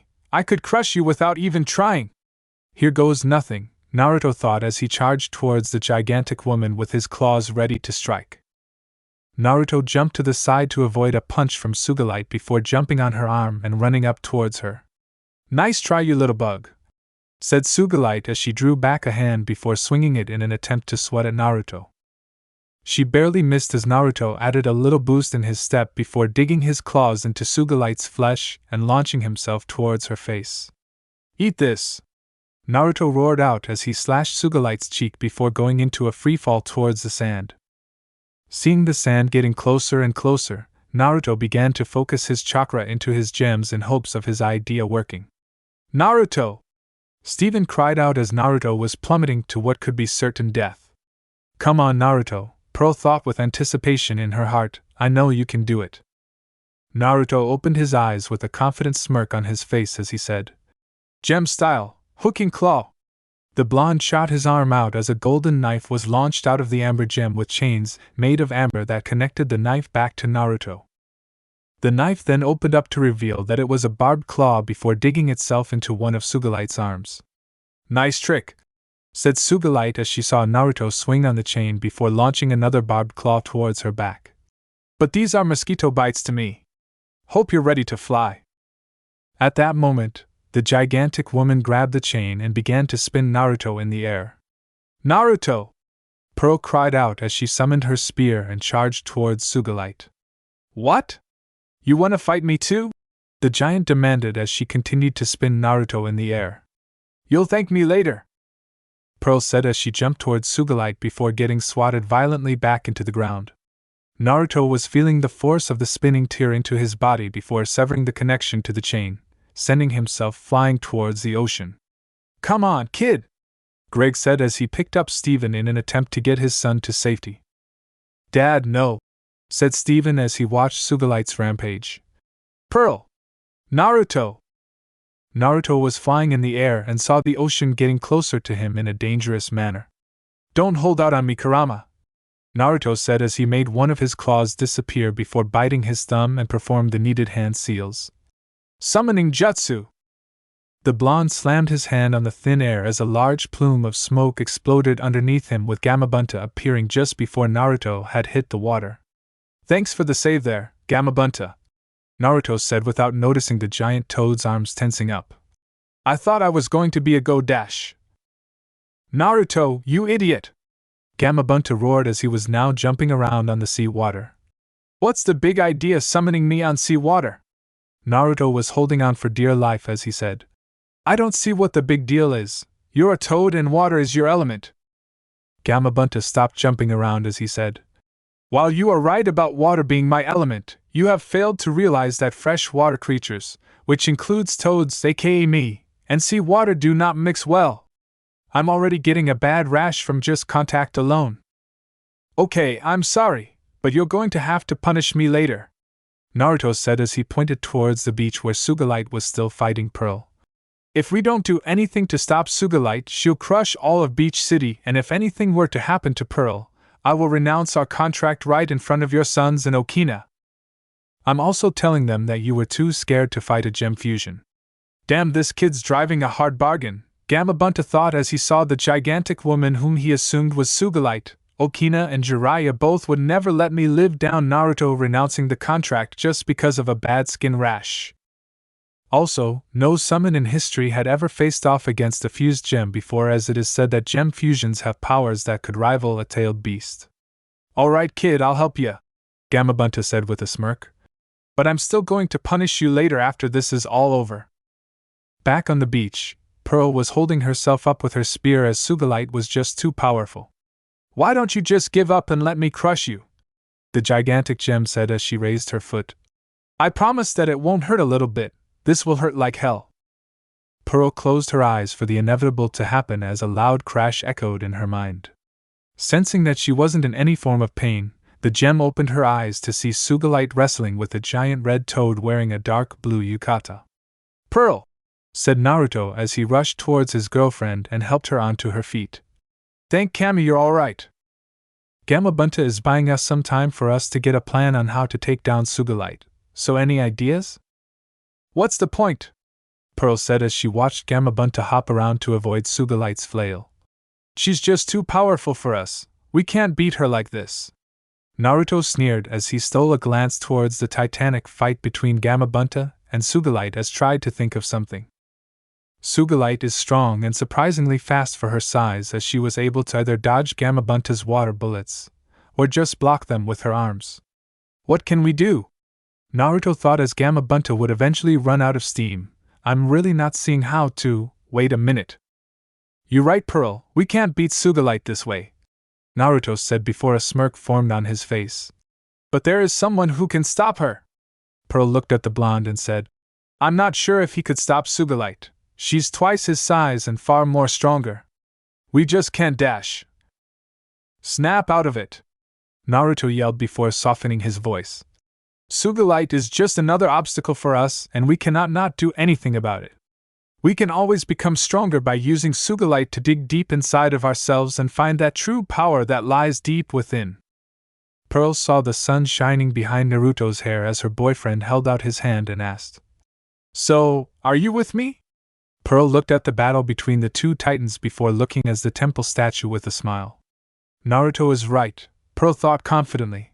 I may not be a powerhouse like Sugilite or Garnet, but I am strong in my own right. Pearl grabbed Naruto's hand with a fire in her heart and said, I'm with you. Let's form Topaz. Naruto smirked happily before he turned towards Gamabunta and said, Hey Boss Toad! I need you to buy us a little more time so that we could call a friend of ours. The giant toad was in a deadlock with Sugilite as he said, You better make it quick and snappy. I'm not sure how much longer I can hold her off. Naruto and Pearl nodded as they stood right against each other and clasped their hands within each other, their gemstones glowing. Pearl lightly pushed herself away before slide-stepping to Naruto's left side, still with her hands in Naruto's. The two then twisted around and got down on one knee before twisting back onto their feet with Pearl wrapping a leg around Naruto's back. This is no time to perform a sexy tango, Gamabunta scolded as he lost his grip and jumped back to avoid a punch from Sugilite. Let them dance, the Titanic woman said with a scoff. It's not like their little fusion could stop me, they're still too little for me. Gamabunta stole a quick glance of Naruto and Pearl stepping around, still seductively close to each other, before the giant toad drew his blade. You two better know what you're doing, Gamabunta thought as he launched himself towards Sugilite, blade ready to cut. Naruto let go of one of Pearl's hands as the gem twisted her body outwards before just as quickly twisting back into Naruto, creating a bright flash of light upon contact. Play Eye of the Tiger. Gamabunta shielded his eyes from the harsh light before lowering his arm as the light faded away to reveal an orange-skinned man that was half of Sugalite's height. "All right, Sugalite," said the man. "Hope you're ready to get whipped by me, Topaz." "Ha! Don't make me laugh," Sugalite said as she mockingly placed all four of her fists on her hips. "So you're taller than before, I'm still bigger and stronger than you." Topaz summoned his chain as he said, "We'll just see about that, ugly." Topaz jumped into the air to dodge Sugalite's fist before landing on her arm and running up towards the Titan's face. "I already saw that trick," the Titanic woman said as she pulled two arms back to sweat at Topaz. "Really?" the orange gem said with a smirk on his face. "How about this?" Topaz threw the knife end of his chain deep into Sugalite's flesh before jumping off and used the chain to swing around the gargantuan arm, completely avoiding the Titan's attack. Using the momentum after dislodging the knife free, Topaz flew towards Sugalite's face with the weighted end of the chain spinning above him. The orange gem then threw the spiked ball right into Sugalite's face, busting her glasses and revealing her four eyes. "Yikes!" said Topaz as he landed on the beach while the Titanic woman reeled back from the attack. "I guess I was kind of right with that ugly comment. You look like some freaky dinosaur-turtle combination." Sugalite regained her balance as she then said, "You just got lucky, you little punk. You're still no match for me." "You forgot that he's not the only one you're fighting," said Gamabunta as he flew in from above in an attempt to slash at Sugalite. The Titanic woman jumped away in time as the toad's blade had just sliced a few bangs off her head. "Thanks, Bunta-san," said Topaz as he jumped up onto the toad's head with his chains ready for an attack. "Don't thank me just yet," Gamabunta said as he saw Sugalite swing her flail around. "She's actually stronger than what I had given her credit for, and I'm sure that attack of yours had only made her mad." Topaz smirked as he said, "Then I guess we had found our little advantage." Before Gamabunta could say anything, he was hit by Sugalite's flail and launched out towards the ocean. The sudden loss of balance caused Topaz to fall towards the ground before using a flip to land safely. "Just you and me now, Shrimpy," Sugalite taunted before Topaz completely vanished from her sight.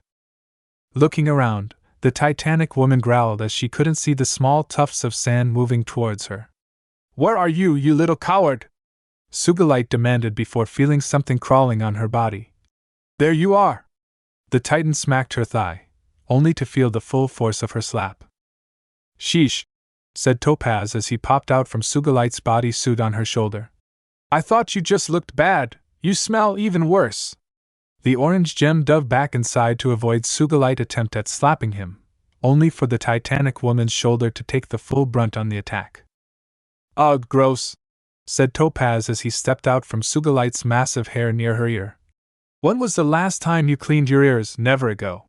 Sugalite threw a punch towards the orange gem, only to hit the side of her head and her opponent dove back inside her massive hair. "And really bad dandruff too," said Topaz as he was hanging upside down in front of Sugalite's face. "There's a nice invention that you should look into, it's called a conditioner. Seriously, have you seen the size of those flakes?" The orange gem dove back into Sugalite's hair, causing her to punch herself in the face. "Stop hiding!" Sugalite roared before Topaz popped out of her top. "For a Titanic woman of your size," the orange gem said with slight wonder on his face, "no one would ever think you're flat-chested." Topaz jumped out just in time for the gigantic woman to punch herself in the chest, causing her to stumble back from the hit. "You should also start shaving really soon," said Topaz as he landed safely on the beach with his back towards the Titan. "Especially there." "Brrrr! That's it, you little pervert!" Sugalite roared in anger. "I'm going to crush until your bones turn into dust." "Perfect," Topaz thought with a smirk on his face as he started to run with the Titanic woman following him. Sugalite followed her opponent as he turned to run up the cliff to the very top before jumping off. "Nice try," said Sugalite as she began to swing her flail into the air. Topaz turned around and threw the knife end of the chain in a spinning motion, causing the knife to loop around Sugalite's ankle before locking itself into the chain. "Have a nice trip!" the orange gem said as he muscled enough strength and using his shoulder as leverage to pull the gargantuan woman's ankle out from under her. Sugilite lost her balance as she inadvertently let go of her weapon before falling hard on the beach below. That all you got? The gigantic woman taunted as she looked up to see Topaz standing before her. You think that's enough to dash? Clong! And song. Sugilite remained stunned after getting hit on the head by her own flail before exploding in a puff of smoke to reveal Garnet and Amethyst. Gamabunta had just arrived as Topaz was split back into Pearl and Naruto, with Pearl rushing towards the downed Garnet and Amethyst. Well, kid, said the gigantic toad as Pearl wrapped the two gems into a tight hug. Once again you have used that hidden intellect of yours to take down yet another titanic creature. Are you sure you're not really half Nara or just pretending to be an idiot? Naruto looked up towards Gamabunta and said, Hey! I may not be as smart as Haim or Shikamaru, but I'm not that stupid. The toad chuckled as he took the smoke pipe out of his mouth and thought, Your boy is still alright, Minato. I have no doubt that he will become a great leader in the future. Oh yeah, before I forget, said Gamabunta as he turned the pipe upside down and tapped a few ashes onto Naruto. Here's your punishment for summoning me on sea water. Ja-ni! The gigantic toad vanished into a plume of smoke while Naruto was getting burned by the few giant boulders of ash, with Gamakichi laughing at the blonde's plight. No one had noticed the hurt look hidden on Garnet's face as the gem watched her son dig himself out from underneath the burning boulders. Naruto. Land of Mist. Leechstone Cave. Inside the heart of the cave stood a pedestal with a dark green heart-shaped gemstone with dark red lines arching around it like veins resting upon it. A middle-aged man fell to the floor as two ninjas in standard A&B gear wearing blank masks stood behind the fallen man. He has passed, said the masked woman as she checked the man for a pulse, only to find none. It does not matter, said the masked man as he pulled out a scroll. We all are but mere tools and extensions for Danzo-sama. The masked man unrolled the scroll to reveal a lone seal before applying chakra on the writing. A plume of smoke erupted to reveal Kanpan before another plume of smoke erupted below the elderly man to reveal Danzo. So this is the fabled leech stone, said Danzo as he started to apply seals on the gemstone in hopes of weakening the stone's power. The legend from the nearby village had spoken about a powerful life-absorbing demon that wreaked havoc across the lands until a priestess appeared to combat the demon, Danzo said as he continued to apply the seals onto the stone.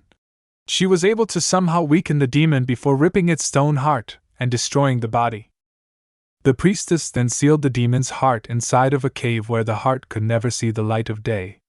After applying the last touch on the seals, Danzo activated the seals as he said, That priestess was a fool for hiding away such power in an easy matter.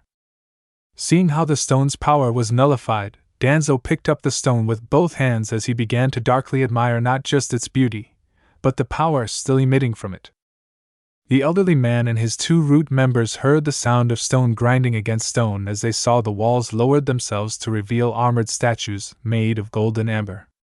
Well played, priestess, said Danzo as he sent a smirk towards the army of statues. But I'm afraid you really don't know what one can do with the right power. The elderly man chuckled as he moved his right shoulder as the statues slowly approached him. The stone in Danzo's hand briefly glowed, and if anyone were to listen closely, they would have heard the sound of chuckling escaping from the stone. Soon. Chapter end. Tired of watching censored fanfics? Would you like to watch some very naughty, filled with the lemons fanfics without any censorship? I'm happy to announce that I opened Patreon page for you guys, where you could watch Naruto/Deku, 18+ stories without any censoring. Not only that, you can also see the NSFW images of characters of the fics on my Patreon, which I make by myself. So buy your preferred tier and join our community now. Link is in the description.